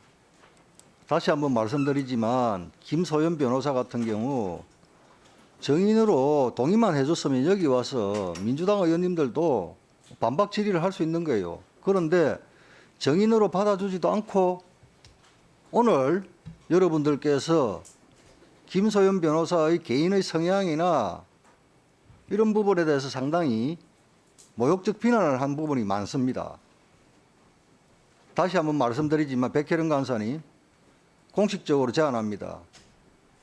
그렇게 비난하지 마시고 정정당당하시다면 후보자가 깨끗하다면 김소연 변호사하고 이종배 대표 정인으로 동의해 주십시오. 저희들이 책임지고 오늘 오후에 모셔오도록 하겠습니다. 그리고 지금 김소연 변호사 관련해 갖고 뭐 지금 사건 중이고 뭐 항고 또 뭐 재항고 해가지고 모두 기각되었다. 그런데 김소연 변호사 관련돼 갖고는 후보자가 검찰 수사를 받지를 않았어요. 그 여당 의원이라서 그런 거 아닙니까? 저희들은 이런 의문을 가질 수 있어요. 최측근이란 두 사람이 4월 11일 날 돈을 요구해 1억을 요구했고 그 당일 날 바로 김소연 변호사가 후보자에게 이야기를 했어요. 이런 일이 있다. 그러면 우리가 보통 상식적으로 볼 때는 박범계 후보자가 그 측근들에게 엄중 경고하든지 캠프에서 배제를 시켜가지고 다시는 그런 일이 없어야 돼요. 박범계 후보자가 그 당일 날 인지를 하였음에도 불구하고 계속적으로 해가 지금 돈 요구가 있어 가는 거예요. 이런 상황이 있는데도 불구하고 통신사실조회라든지 박범계 후보자에 대해서 하다못해 서면조사, 소환조사를 해야 돼요. 조사 네? 받았습니다. 소환조사를 해야 돼. 그 정도로 해야지 그런 걸 다 하지 않고 무혐의 처리를 했다고요. 김도 의원님. 자, 다시 조사 이야기하는데 받았습니다. 다시 이야기하는데 이 부분은요. 도덕적 범위를 넘어서서 법적으로도 공소시효가 남아있든 안 남아있든 문재인 대통령 말씀 잘하시대요. 실체적 진실 밝혀야 된다고 공소시효 지나도. 밝힐 건 밝혀야 되는 거예요. 특히 법무부 장관 후보자 정도 되면 밝혀야 되지 않겠습니까? 다시 한번 공식적으로 제안 드립니다. 김소연 변호사, 이종배 대표 정인 동의해 주십시오. 네, 백혜련 간사님. 네. 제가 법사위 간사가 되고 나서요, 이 인사청문회나 이런 것들의 기본 원칙을 항상 지켜왔다고 생각합니다. 그 원칙 중에 하나는 인사청문회법에 규정된 조항입니다. 재판 중인 계속 중인 재판 또는 수사 중인 사건의 증인은 안 된다는 것입니다. 인사청문회법상에 그것이 규정이 되어 있고 그동안에 계속적으로 그 원칙하에 저는 증인 협상을 해왔습니다. 지금 김소연과 이종배 같은 경우는 이미 사건이 계속 중입니다. 그렇기 때문에 증인으로 받을 수가 없는 것이고요. 뭐 진짜 여러 가지 실체적인 문제에 대해서는 더욱이나 할 말들이 진짜 많습니다. 그리고 지금 김도욱 간사님께서 김소연 사건과 관련해서 지금 박범계 후보자가 전혀 조사를 받지 않았다고 얘기를 하시는데 잘못 알고 있는 겁니다. 후보자가 지금 옆에서 얘기를 하려고 하는데 못했던 것 같은데요. 다 조사받고 무혐의가 났고 여러분들께서 말하는 윤석열 검찰에서 불기소를 했고 고등법원에서 또 대법원에서 모두 판결이 난 사건입니다. 그런 사건들에 대해서까지 우리 법사위에서 증인으로 불러서 한다고 한다면은 정말로 아까도 말씀드렸지 상권 분립에 문제가 발생하는 것이고요. 진흙탕 청문회를 우리 스스로 하겠다는 것에 자인이라고 봅니다. 그리고 사실 후보자의 능력과 자질 도덕성 후보자에게 물어보면 되는 거죠. 이미 다 결정이 난 어떻게 보면 법원의 판단까지 내려진 사건에 대해서 우리 청문회에서 불러서 해야 되겠습니까? 그러면 왜 CCTV를 지금 도각을 해요? 그리고 발언권 얻어서 발언해 주시고요. 그리고 법무법인 명경과 관련해서도요. 제가 동생에 대해서는 거부를 했지만 더 오히려 법무법인 명경과 관련해서 정확한 진술을 할 수 있는 명경의 대표 변호사를 참고인으로 부르자고 제안을 드렸습니다. 여러분들이 문제 제기하시려는 것들이 법무법인 명경이 왜 이렇게 급성장을 갑자기 했느냐 뭐 이런 거잖아요. 그리고 실질적인 대표자는 박범계 후보자가 아니냐. 그것에 대해서 가장 정확하게 대답해 줄 사람이 누굽니까? 사실은 아니죠. 그 명경의 대표 변호사죠. 명경의 대표 변호사가 충분히 나와서 할 수 있는 사안인데도 그 스스로 받지 않겠다고 하셨습니다. 아니 백간사가 그런 얘기할 거 없이 정인 동의만 해주면 여기가 불러서 물어보면 될 거 아니에요. 진흙탕 청문회를 왜 만드시려고 하는 거예요? 후보자가 충분히 할 수 있고 더 정확하게 대답할 수 있는 사람을 불러오겠다고 얘기했는데도요. 그 토론을 왜 백간사를 해? 그래서 다시 한번 말씀드리지만 그런 원칙 하에서 받을 수 없었다는 점 말씀드립니다. 네, 이상입니다. 네, 의사 진행 발언을 쭉 모두 드렸습니다. 이제 더 하실 분들이 안 계시죠? 예, 우리 장재현 의원님 그만하시죠.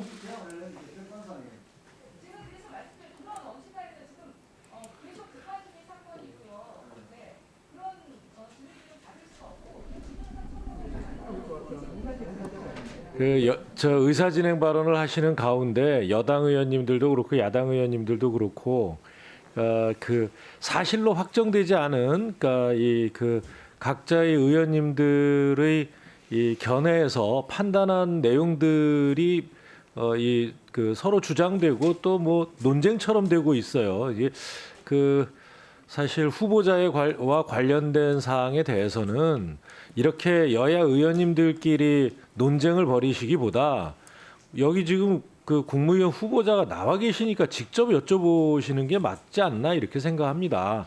이 무엇이 진실인지에 대해선 주장이 아니라 사실을 확인할 수 있는데 지금 의사진행 발언을 통해서는 주장만 있을 뿐입니다. 그러니까 이 부분에 대해서 뭐 저도 드리고 싶은 말씀은 있습니다만 더 이상 하지 않겠고요. 질의 순서에 따라서 장재현 의원님부터 질의해 주시기 바랍니다. 제가 무슨 증인 참고인에 대해서는 여야 간사 간에 합의를 해 오시면 표결을 하려고도 했고 그리고 또 논의가 여러 차례 됐지 않습니까?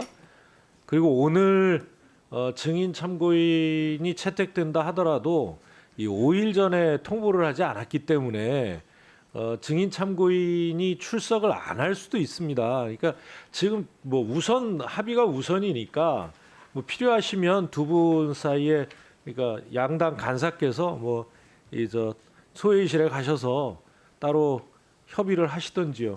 그러니까 청문회 순서는 그냥 진행을 하도록 하겠습니다. 장재현 의원님 질의해 주시기 바랍니다. 예, 부산 세상 출신 장재현 의원입니다. 첫 번째 질의하기 정말 힘듭니다. 박범계 후보자님, 네. 지명 축하드립니다.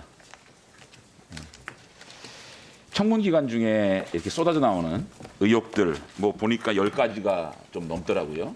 이거 보시면서 억울하셨습니까? 아니면 국민들께 좀 죄송하셨습니까? 뭐 질문을 해주시죠. 아니 어떤 감정을 느꼈었어요? 억울한 부분이 컸습니까? 죄송한 감정이 컸습니까? 제가 아까 모두 발언에서 겸손한 청문을 말했습니다. 우리 존경하는 장재현 의원님 질문해 주시면 저도 박 후보자와 함께 같은 시기에 당의 양당의 수석 대변인도 했고 사법개혁특별위원회 간사도 했고 대법관 인사청문회 간사도 같이 했고 또 국정농단 국정조사위원으로 같이 일했고 또 수많은 방송에서 국정 현안을 놓고 토론하기도 했고 그렇기 때문에 저 나름대로 박범계 후보자에 대해서 판단이 있었습니다.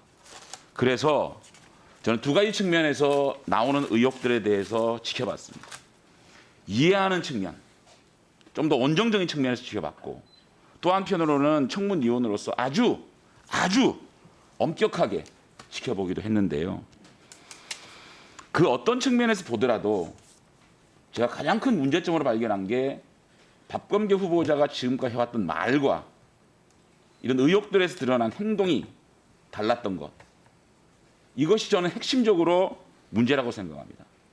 지금까지 박범계 후보자께서 주창하시고 역설했던 공정, 정의, 책임, 또 전공법이라는 저서에서 말했던 공평, 정의, 법치 이것을 구현하고자 하고 부합하는 삶을 산 것인가? 그것을 지키려고 노력했던 삶인가? 저는 거기에서 부정적인 생각을 했습니다. 지금부터 제가 드리는 이 의혹들 여기에 대해서 야당이 흠집내고 끌어내리기 위한 그러한 의혹이 아니라 박범계 후보자에 대해서 정말 검증하고자 하는 그런 생각이라고 생각하시고 국민 앞에 진솔하게 해명하시고 또 사과할 건 사과해 주시기 바랍니다. 첫 번째로 제가 가장 주목했던 의혹은 힘없는 고시생들을 폭행하고 폭언하고 협박했다는 의혹입니다. 이것을 제가 왜 주목했냐면 박범계 후보자가 가지고 있는 약자에 대한 인식을 드러내는 일이기 때문이었습니다. 저는 모든 정황을 보고 또 그들과 만남을 통해서 고시생들의 말이 더 신뢰가 있다라고 저는 판단을 했습니다. 답답하고 절박해서 힘 있는 국회의원을 찾아와서 1년만 사실을 더 존치해달라고 읍소하는 그 힘없는 고시생들에게 개인정보법 운운하고 자신이 맞을 뻔했다라고 얘기하는 그런 냉혈함, 그것이 과연 박범계 후보자가 약자 편에 서 있던 정치인이었느냐? 넘겨보세요. 본인이 정치 입문의 당시에 따뜻한 가슴과 열린 자세로 약자와 소외된 이웃의 편에서 노력해왔다. 정의감과 사회적 약자를 위해 정치를 하기로 결심했다. 이런 초심에 맞는 일이었는가? 자, 묻습니다. 이 사건이 벌어진 날 갑자기 여러 명이 둘러싸서 위협했다라고 입장이 나왔습니다. 맞습니까? 설명해 보시죠. 마저 다 질문을 해주시죠. 아니요, 설명해 주시죠. 본인이 폭행 나올 뻔했다. 여러 명이 나를 둘러쌌기 때문에 이 사건은 유감스럽게도 대표자라는 분이 저를 이 청문 기간 중에 명예훼손 등으로 고발을 해서 말 그대로 사건이 계류 중입니다. 그럼에도 여기에 불구하고 대해서 이 자리에서 이 사건의 전모를 밝히실 용의가 없습니까?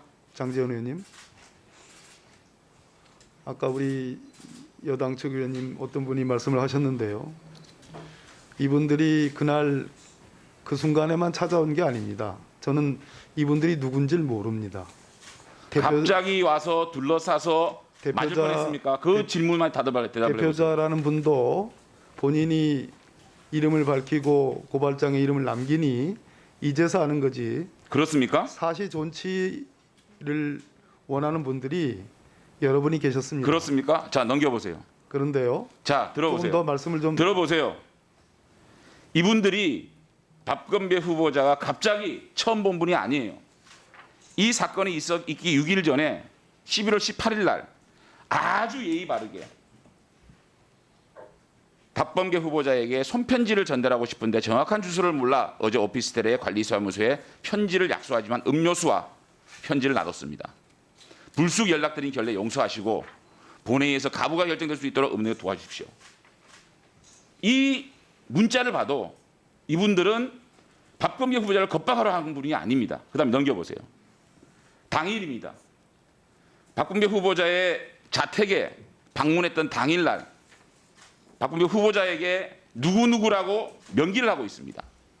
손편지의 주인공인 사법수험원 한 명이 오늘 꼭 의원님께 말씀드리고 싶다는 게 있어서 저녁부터 의원님 당산 자택 앞에서 무작정 기다리는 거 하길래 의원님께 미리 알려드리는 게 예의 같아서 이렇게 알려드립니다.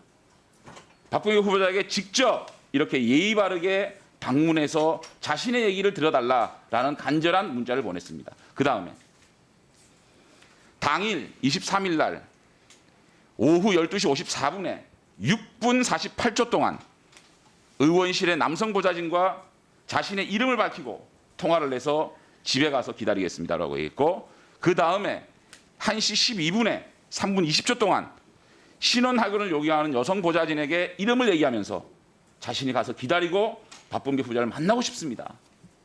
이렇게 간절하게 박범계 후보자를 만나기 위해서 문자도 하고 전화도 했습니다. 저녁에 박범계 후보자가 그 자리에 나타났습니다.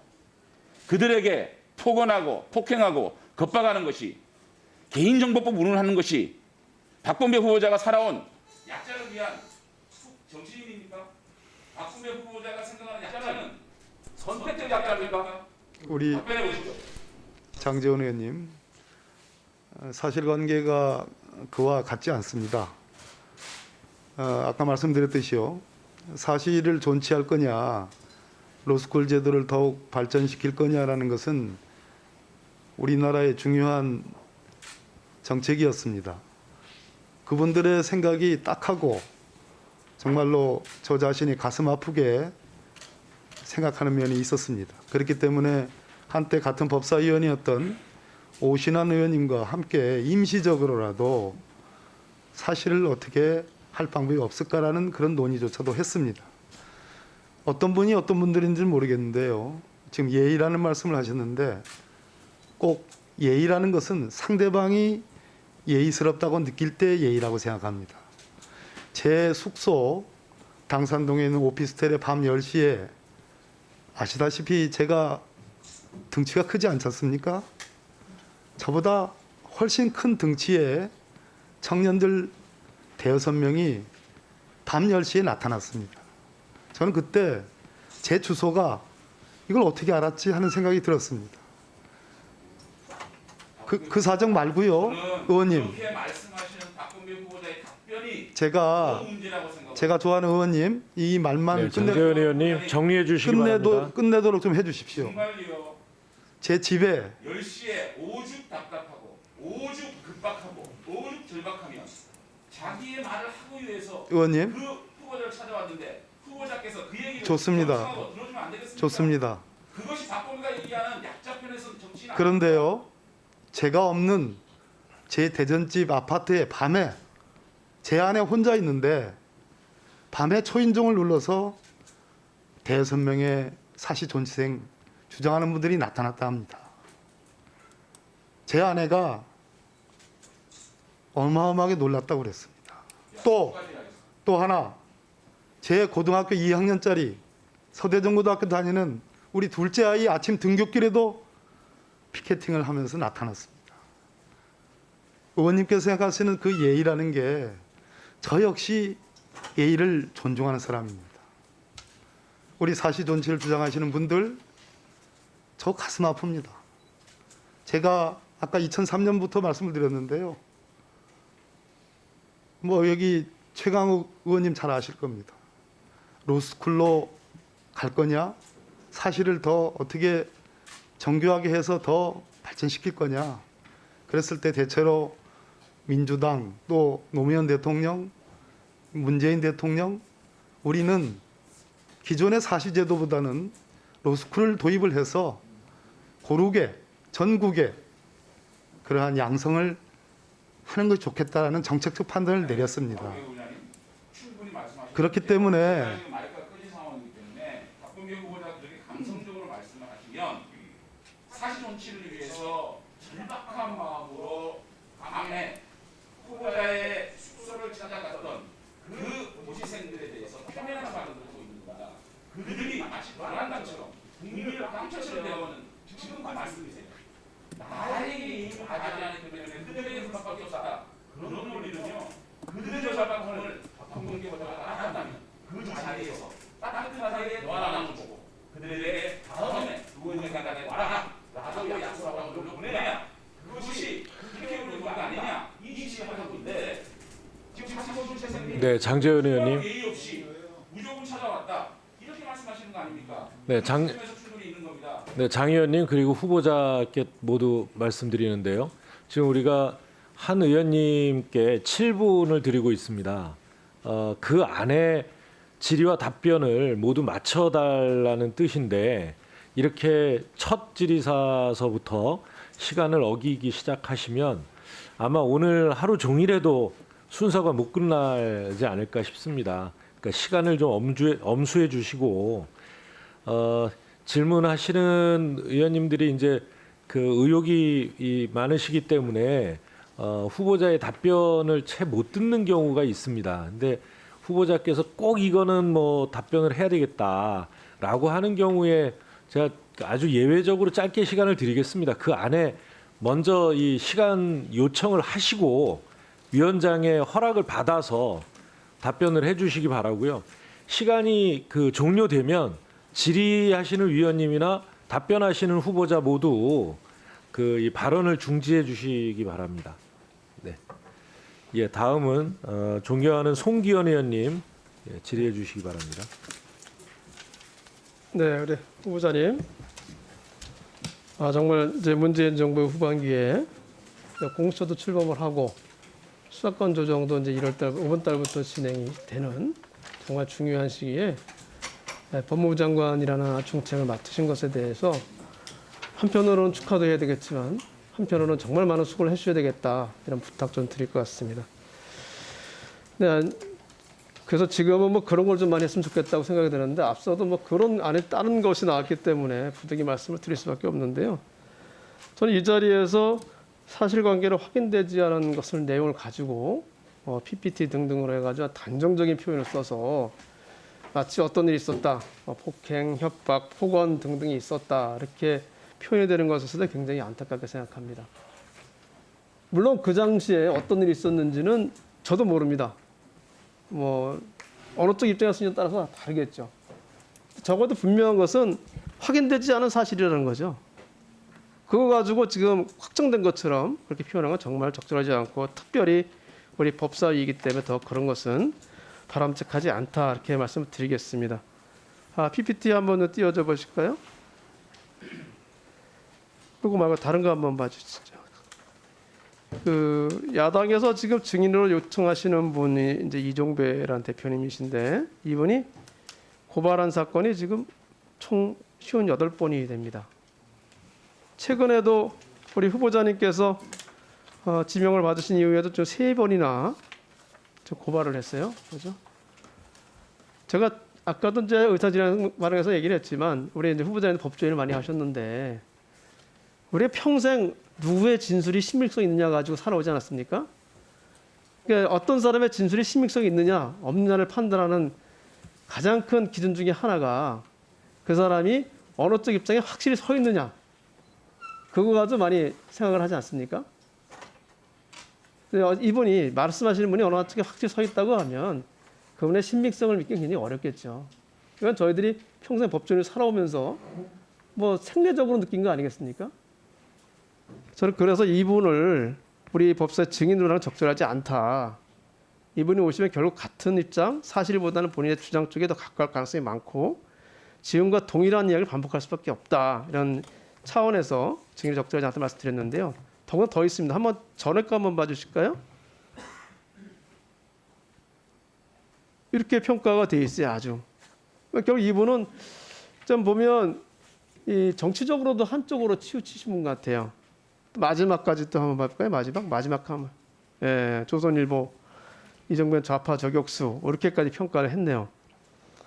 그래서 뭐 이분이 말씀하신 것에 대해서 제가 사실관계 판단할 건 아니고 이 자리에 나와서 말씀은 적절하지 않다 이런 말씀을 드리겠습니다. 후보자님. 네. 그 사건이 있었어요. 그 전까지 사실 존치를 해야 된다고 하시는 분들의 이야기를 안 들어보셨습니까? 우리 서영교 의원님 아시죠? 네. 지금 행안위원장이십니다. 또 오신환 의원님. 이 사실 존치 문제는 굉장히 지난 19대 국회, 아니 20대 국회에서 굉장히 뜨거운 이슈였습니다. 제가 문재인 대통령님 후보 시절에 모시고 여러 군데를 다녔는데도 그때도 사실 존치를 원하시는 분들이 대통령 후보께도 직접 질문도 드리고 대통령께서 답변도 하고 그랬습니다. 아까도 말씀드렸듯이 로스쿨로 갈 거냐, 사시 존치할 거냐와 관련된 참여정부의 결단이 있었습니다. 그래서 전국적으로 로스쿨이 만들어졌습니다. 많은 한계가 있음에도 불구하고 지방 분권, 균형 발전, 예를 들어서 충남대학이나 충북대학만 해도 사법시험이 존치할 때만 해도 1년에 서너 명, 몇백 명 합격자를 냈는데 지금은 로스쿨 제도가 도입됨으로써 수십 명의 예비 법조인들을 양성해냅니다. 그런 측면에서 저희들은 지방분권이나 균형 발전 또 다양한 경험과 학습을 통한 예비 법조인의 양성 제도로서 로스쿨이 필요하다는 판단을 했고 그와 관련된 논의를 20대 국회 때 오신환 의원님을 비롯해서 많이 했었습니다. 그 과정에서 사실 존치를 주장하시는 분들의 얘기를 많이 들어보셨죠. 물론입니다.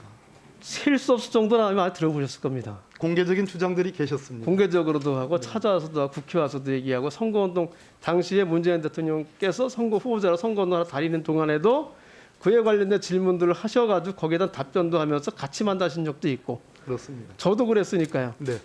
그래서 아마 수없이 많은 그것을 그분들의 대답에 그분들의 어떤 하소연을 같이 들어주시고 정말 그분들의 공감도 많이 해봤었고 그랬을 것 같아요. 그죠? 그렇습니다. 제가 결국 과장하는 건 아닐 것 같습니다. 네. 저도 여러 번을 그다음에 법률지원단장을 하면서 저도 여러 번을 들었으니까요. 근데 이게 문제가 있어요. 그 당시 여건에서 정말 그것을 그분들의 얘기를 우리가 진작에 들을 수 있는 상황이었느냐. 저쪽 얘기나 이쪽이 알 수가 없죠. 근데 그 당시 후보자님 분명히 그 당시 여건에서는 이분들에게 진작에 들어볼 수 있는 여건은 안 된다고 판단이 된 거는 분명한 거예요. 그렇죠. 이렇지 않은 다른 상황이었다고 하면 그분들의 이야기도 충분히 후보자님께서는 들어주실 수 있었겠죠. 여기서 동의하지 않습니까? 예, 맞습니다.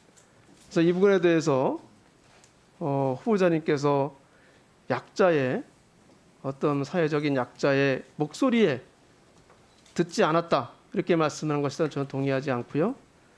저는 이거 아주 굉장히 심각하고 중요한 문제였기 때문에 그냥 법사위 간사를 하셨었죠 그 당시에? 예, 그렇습니다.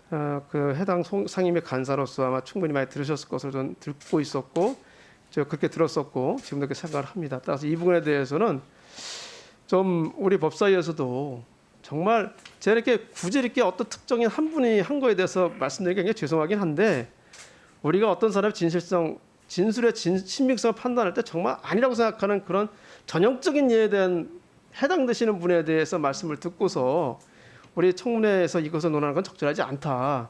이렇게 말씀을 드리고 다시 이 부분은 거론이 안 됐으면 좋겠다. 이렇게 말씀을 좀 드리겠습니다. 우리 후보자님께서는 이 당시 사안에서도 그 당시에 이 따르보다는 사실 여부에 대해서 관련된 분들의 얘기를 충분히 들었었다 당시에 그것만 확인해 주시면 답변. 네네, 간단히 해주십시오. 여기 이제 법조 출신 우리 의원님들 다 우리가 사시 출신들입니다. 사법시험이 있었기 때문에 제가 오늘날 이 자리에 있는 겁니다. 사법시험의 가치와 의미가 얼마나 중요한지 제가 잘 압니다. 그렇기 때문에 이분들의 주장에 가슴 아파했고 어떻게든지 임시조치라도 하고 싶어 했습니다. 오신환 의원님과 이 앞에 걸어가면서 참 이러저러한 얘기도 많이 나눴습니다. 그런데 궁극적으로 사실을 존치해야 되느냐, 로스쿨로 가야 되느냐. 이미 로스쿨이 도입돼서 전국적으로 시행이 됐고 로스쿨 출신자들이 많이 나왔습니다.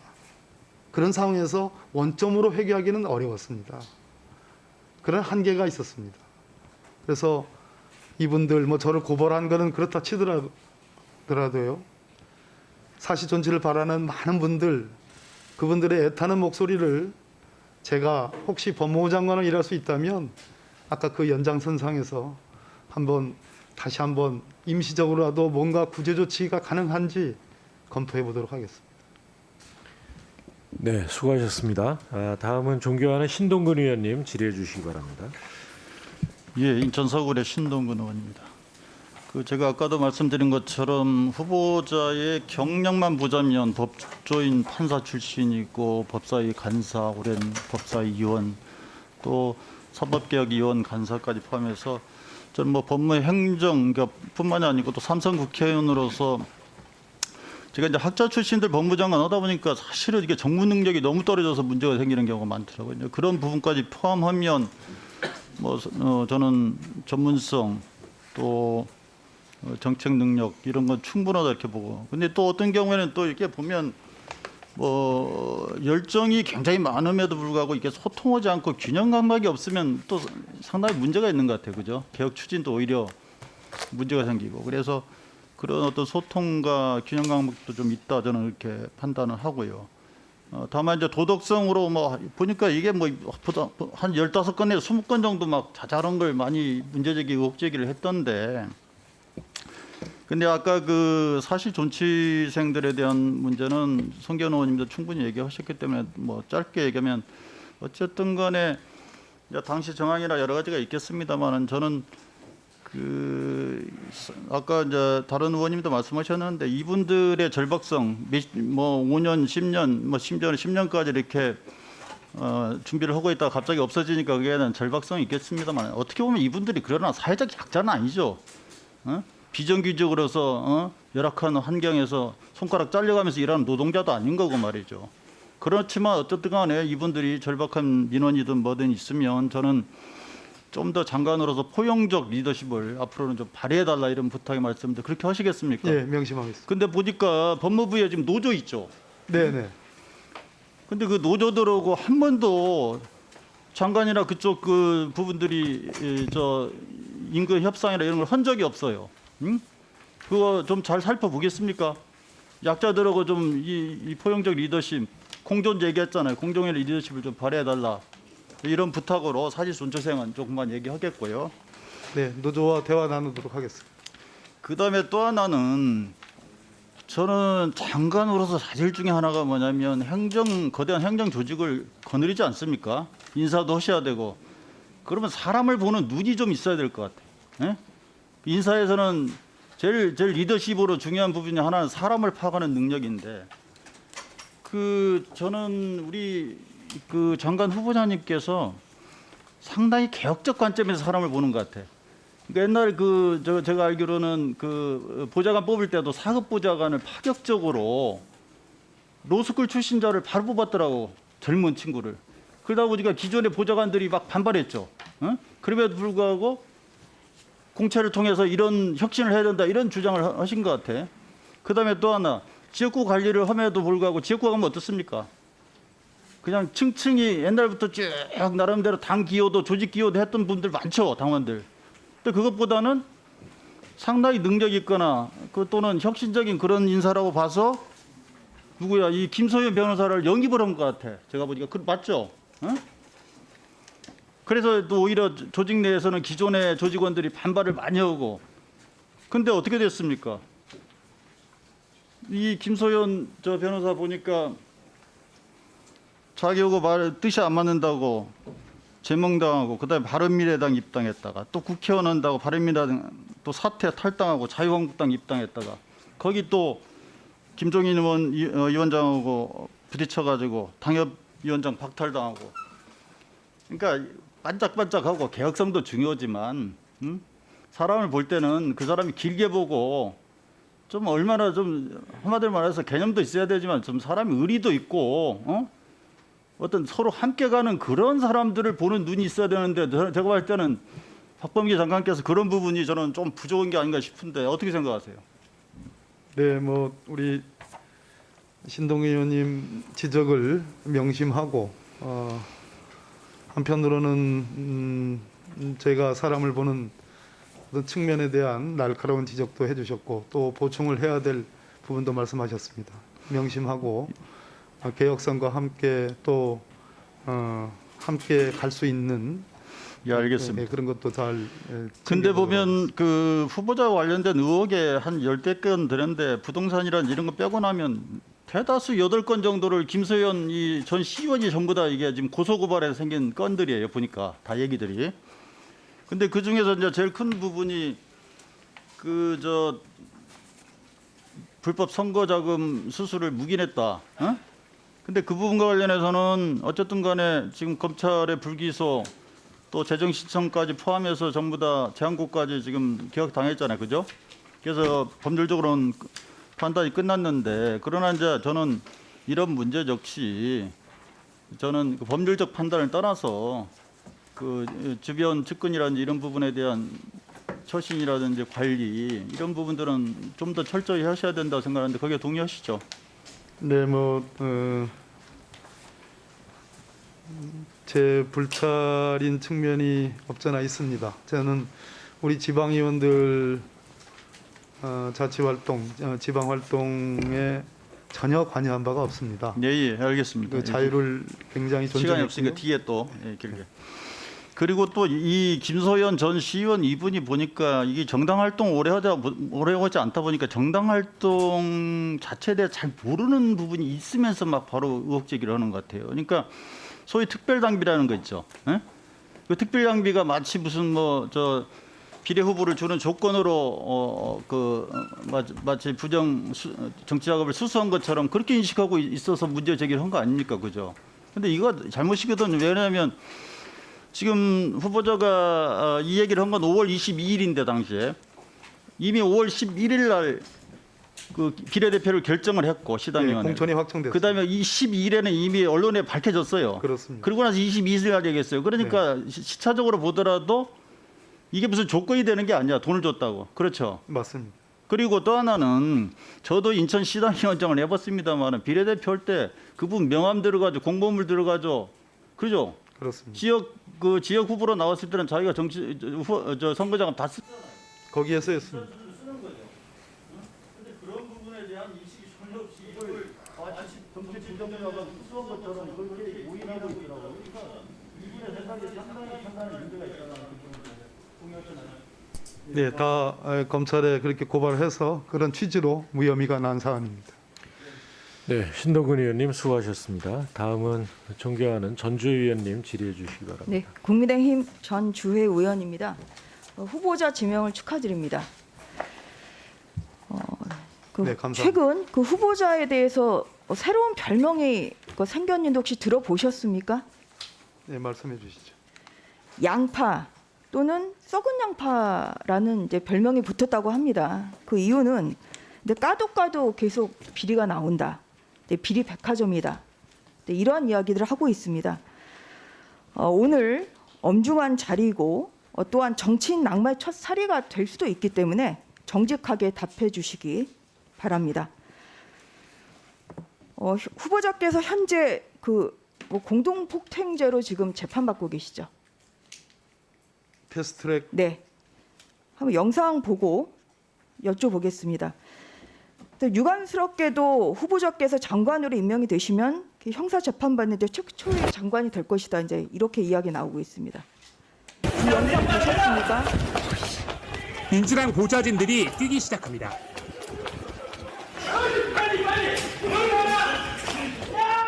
그러자 야당 보좌진들은 문을 막습니다.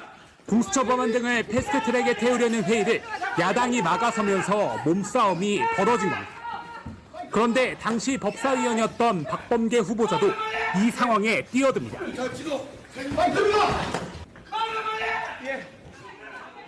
박 후보자가 문을 막고 있던 야당 보좌진의 목을 움켜쥡니다. 그러고는 문에서 떼어냅니다. 이런 상황들을 고려해 검찰은 물리력을 행사해 회의장을 확보하려 했다며 박 후보자에게 폭행 혐의를 적용한 걸로 보입니다. 이 영상 인정하십니까? 저 영상은 JTBC 기자분이 촬영한 것으로 아는데 저 영상을 구하려고 영상을 인정하시냐고요? 뭐 찍혔으니까 저것이 여기에 나오는 사람이 본인인 건 인정하시죠? 질문하시죠. 예. 답을 해주셔야 됩니다. 영상에 따르면 피해자는 저항하지 않았고요. 일방적인 폭력 행사로 보입니다. 경위를 떠나서 이러한 폭력 행사에 대해서 이 자리를 빌어서 사과할 용이 있으십니까? 전주 의원님, 이번 21대 4월에 등원하셨지 않습니까? 저 일은 2019년 4월에 일어났던 일입니다. 여기에 우리 존경하는 야당 의원님들 후보자님 두 분이 잠시만요. 질의에 대한 답변을 해주시죠. 일단 사과할 용기가 있으신지 없으신지 먼저 답변을 해주세요. 이 사건은 지금 수사를 거쳐서 서울 남부지방법원의 재판으로 계류 중인 사건입니다. 거기에 대해서 제가 답변하는 것이 적절하지 않다는 말씀이신가요? 예. 장관 후보자뿐만 아니라 이용구 법무부 차관의 운전자 폭행도 문제가 되고 있습니다. 알고 계시죠?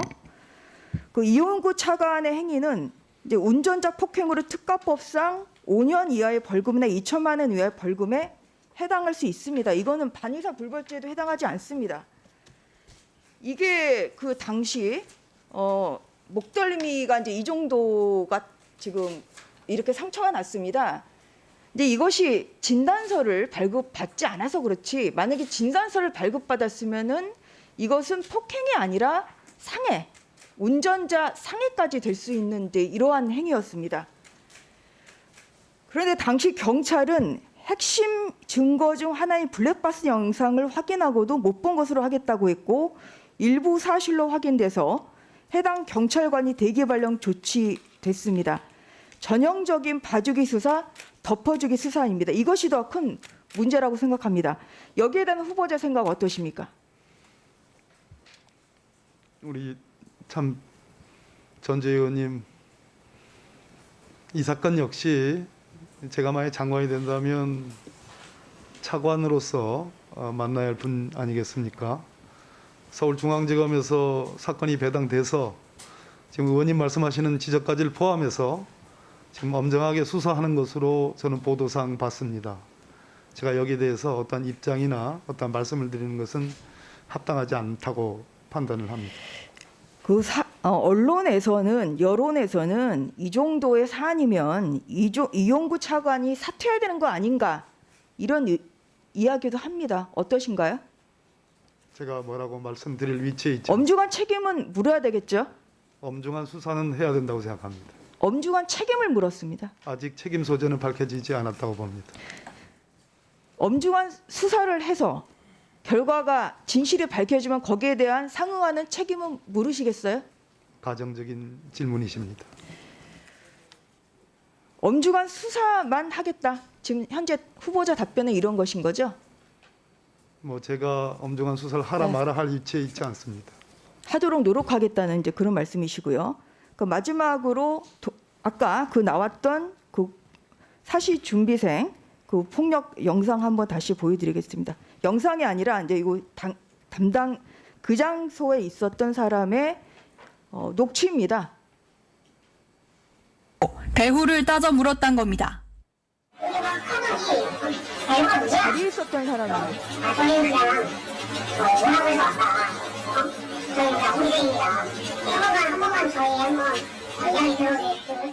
또 A씨는 무릎을 꿇고 간절해서 왔다고 했지만 박 후보자는 사진을 찍겠다며 A씨의 모자를 강제로 벗기려고 했다고 주장했습니다. 예, 행위에 대해서 여쭤볼게요. 앞서 경위에 대해서 여러 차례 말씀하셨는데요. 그 당시에 후보자는 이 준비생들에게 폭언한 사실은 있으세요?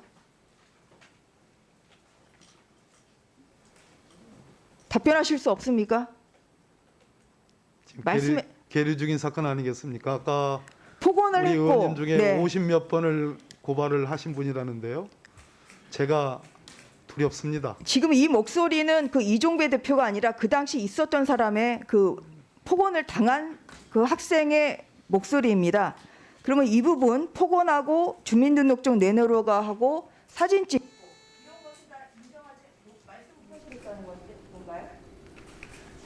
고발하지 않습니까? 거기에 대해서 수사가 이루어지지 않겠어요?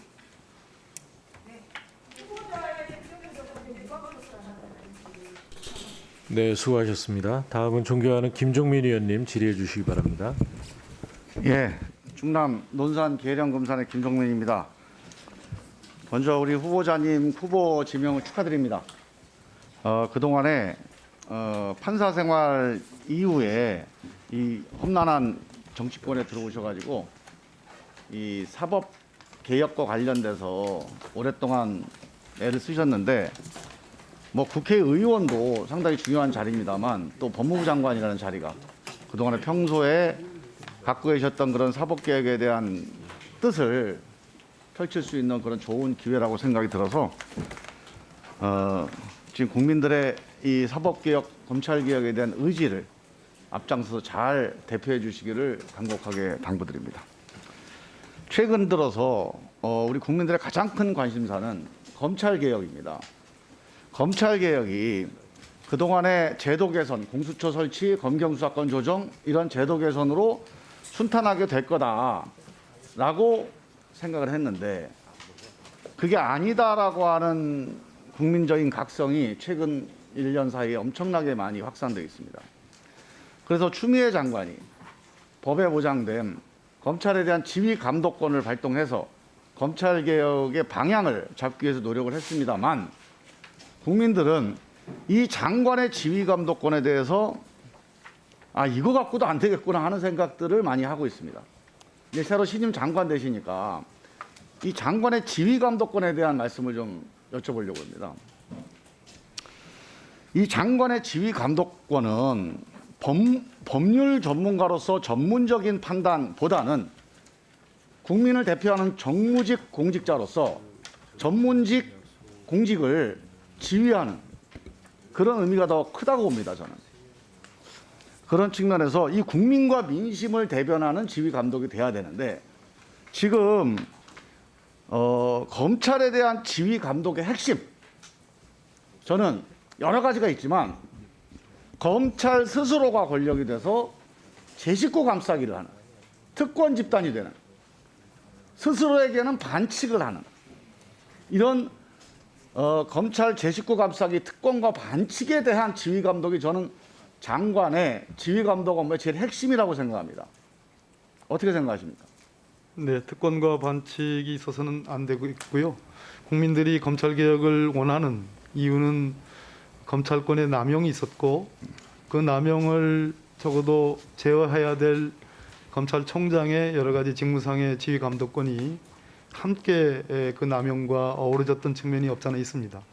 그렇기 때문에 김종민 의원님께서 말씀하시는 법무부 장관의 지휘 감독권도 검찰권의 남용의 부분, 특히 인권 보호와 적법 절차 부분에 충실해야 된다고 생각합니다. 예, 그게 이제 일반적이긴 한데 보통 법무부 장관의 지휘 감독은 좀 신중해야 된다, 절제돼야 된다, 또 이런 합의도 있는 거 아닙니까?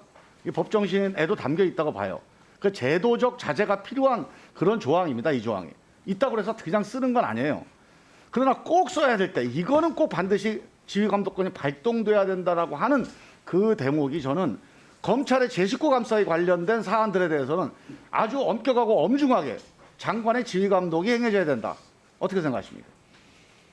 지휘 감독이 꼭 수사 현안만을 대상으로 한 지휘 감독만이 있질 않습니다. 일반 검찰 사무 행정상의 지휘 감독 부분도 있고요. 검찰 사무의 최고 책임자 아니겠습니까? 또 수사 현안에 관해서는 평감사들에 대해서는 일반적 지휘고 검찰총장에 제가 대해서는 일반적인 얘기를 하는 건 아니고 직접적 지휘인데요. 자, 일반적인 얘기는 다 이제 우리가 아는 얘기니까 지금 제 식구 감싸기라고 하는 사안에 대한 이 국민적 불신, 이 점이 검찰 스스로 정리정돈이 안 되고 있으니까 장관의 지휘 감독이 엄중하게 필요하다. 동의하십니까? 네, 당연히 제 식구 감싸기는 장관의 지휘 감독의 주요 대상이 되는 건 틀림없습니다. 저는 핵심 대상이라고 보고요. 최근에 김학의 사건 관련해서 수사가 이루어지고 있는데 이게 국민들을 보기에 정말로 심각합니다. 이게 공익제보라는 이름으로 야당이 받아서 지금 이제 야당발로 지금 진행이 되고 있어요. 근데 그 내용을 보면 기본적으로 수사 자료가 아니면 알 수 없는 내용들이 거의 대부분입니다. 이게 수사 자료가 유출됐다고 명백하게 의심이 되는 그런 의혹이 되는 사안이에요. 그래서 이 점에 대해서는 이 수사 자료가 어떻게 유출됐는지 이게 검찰 사무와 관련돼 있고 검찰 내부에서 어떤 일이 벌어졌을 거라고 의혹이 제기되는데 이 점에 대해서는 엄정하게 수사가 이루어져야 된다. 그다음에 두 번째로 김학의 장관이 지금 공소시효 넘어가면서 일단 처벌을 못한 거 아닙니까? 그러니까 엄청나게 국민들한테는 이게 불신의 대상이 되는데 그나마 이 출금한 것도 이걸 억울하다고 수사를 하는 거예요. 지금 절차가 문제가 있다고.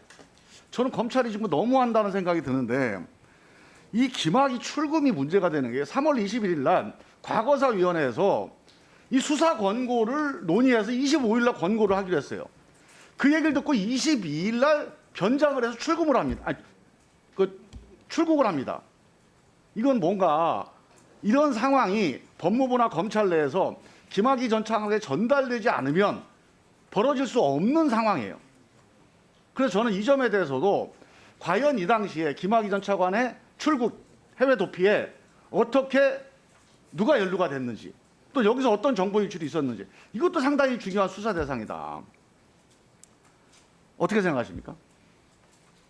현재 수원지검에서 광범위한 수사가 이미 시작됐고요. 압수수색도 여러 군데 지금 하고 있습니다. 면밀히 보고 있습니다. 우리 존경하는 김종민 의원님의 우려도 포함해서 저는요, 잠깐만요. 우리 장관님, 후보자님. 지금 수원지검의 수사는 제가 일단 언론 보도를 통해서 본 바에 의하면 출국 금지의 절차적인 하자가 뭔지 이 점에 집중해서 수사가 이루어지고 있다 이렇게 알고 있어요. 또 그렇게 보도가 되고 있습니다. 그래서 제가 말씀드린 그게 뭐 절차적으로 문제가 있다면 모르겠는데 실체적으로는 출국 금지를 해야 될 상황이 있기 때문에 그 절차적 하자가 얼마나 있는지 모르겠지만 이 실체와 절차 사이에 이 경중을 따져야 되는 사안인데 비해서 지금 제가 말씀드린 이 수사자료 유출이라든가 아니면 출국에 대한 방조 혹은 지원이라든가 하는 건 되게 엄정한 범죄 행위. 이 점에 대한 수사가 훨씬 더 중요하다고 보는데 어떻게 생각하십니까? 현재 진행되고 있는 수사 내용은 언론을 통해서밖에 지금 볼 수 없는데요. 지금 김종민 의원님께서 지적하신 소위 공익제보 여부의 문제, 또 수사자료 유출의 문제, 또 뭐 이런 것들 지적하신 거죠? 네, 출국 해외 동지에 대한 방조 지원. 네, 출국에 대한 배후 세력까지 포함해서 장관으로 일할 수 있게 된다면 그 부분까지도 살펴보도록 하겠습니다. 예, 수고하셨습니다. 다음은 존경하는 김남국 의원님 질의해 주시기 바랍니다. 예, 안산 단원을 국회의원 김남국입니다. 예, 후보자님 지명을 축하드립니다. 네, 인사청문회 준비하시느라 고생이 많으셨을 것 같은데요. 저는 후보자가 가진 여러 가지 자질 중에서 많은 것들이 있겠지만 후보자가 가진 도덕성과 가치 철학 이러한 것들이 굉장히 중요하다라고 생각이 됩니다. 이러한 어떤 가치 철학은 그냥 뭐 책을 읽는다라고 해서 습득할 수 있는 것이 아니라 후보자가 살아온 이력, 특히나 어렸을 때의 여러 가정 환경이나 이런 것들과 상당히 큰 영향을 받는 것으로 생각이 되는데요. 최근에 언론 보도를 보니까 이제 잘 알려지지 않았던 것 같아요. 후보자가 정치를 오래 했음에도 불구하고 부모님이 모두 장애인이었다라는 그런 좀 이야기와 또 아버지께서는 오래전에 40여 년 전에 실종 신고가 되어 있는 상태에서 호르몬이 밑에서 어렵게 성장한 이러한 어떤 스토리들이 좀 보도가 된 것 같은데 이러한 어떤 후보자의 어떤 살아온 이력과 이러한 것들이 법무 행정을 함에 있어서 어떤 철학과 어떤 가치를 가지고 하겠다라고 하시는지 그러한 것 소회를 좀 짧게 말씀해 주시면 좋을 것 같습니다. 아까 존경하는 우리 장제원 의원님께서 따뜻한 눈이 부족하지 않았느냐라는 지적이 있었습니다만 우리 존경하는 김남국 의원님, 제가 아버지와 어디 손잡고 나가본 기억이 없는 사람입니다. 어머니도 장애인이셨고 아버지도 장애인이셨는데 중학교 2학년 때 한 번 본 게 전부입니다. 그래서 부모님과 창경원, 그 당시 김밥 사가지고 이면수라는 생선이 있습니다. 그거 싸갖고 가는 게 제 꿈이었습니다. 제가 봤거든요. 이면수를 잘 졸여서 김밥과 같이 먹는 그 식구를 제가 본 적이 있어가지고 근데 그런 기억이 저한테는 없습니다. 저는 여성가족부 장관을 하고 싶었습니다. 그렇게 해서 제 자서전에 나오는 얘기들인데요. 어려운 사람들, 사회적 약자에 대한 도움을 줘야 되겠다라는 생각으로 제가 노무현 대통령을 지지했고 정치도 그런 마음으로 해왔습니다. 네, 법무행정도 마찬가지라고 생각이 됩니다. 잘못한 사람에 대해서 엄벌하는 것도 있지만 또 한편으로는 따뜻하게 피해자와 사회적 약자를 감싸는 법무행정이 되기를 바랍니다. 이제 앞서 전주혜 의원님께서 지난해 4월에 있었던 패스트트랙 이 몸싸움 영상을 보여주면서 폭행이 아니냐라고 이렇게 지적을 하셨는데요.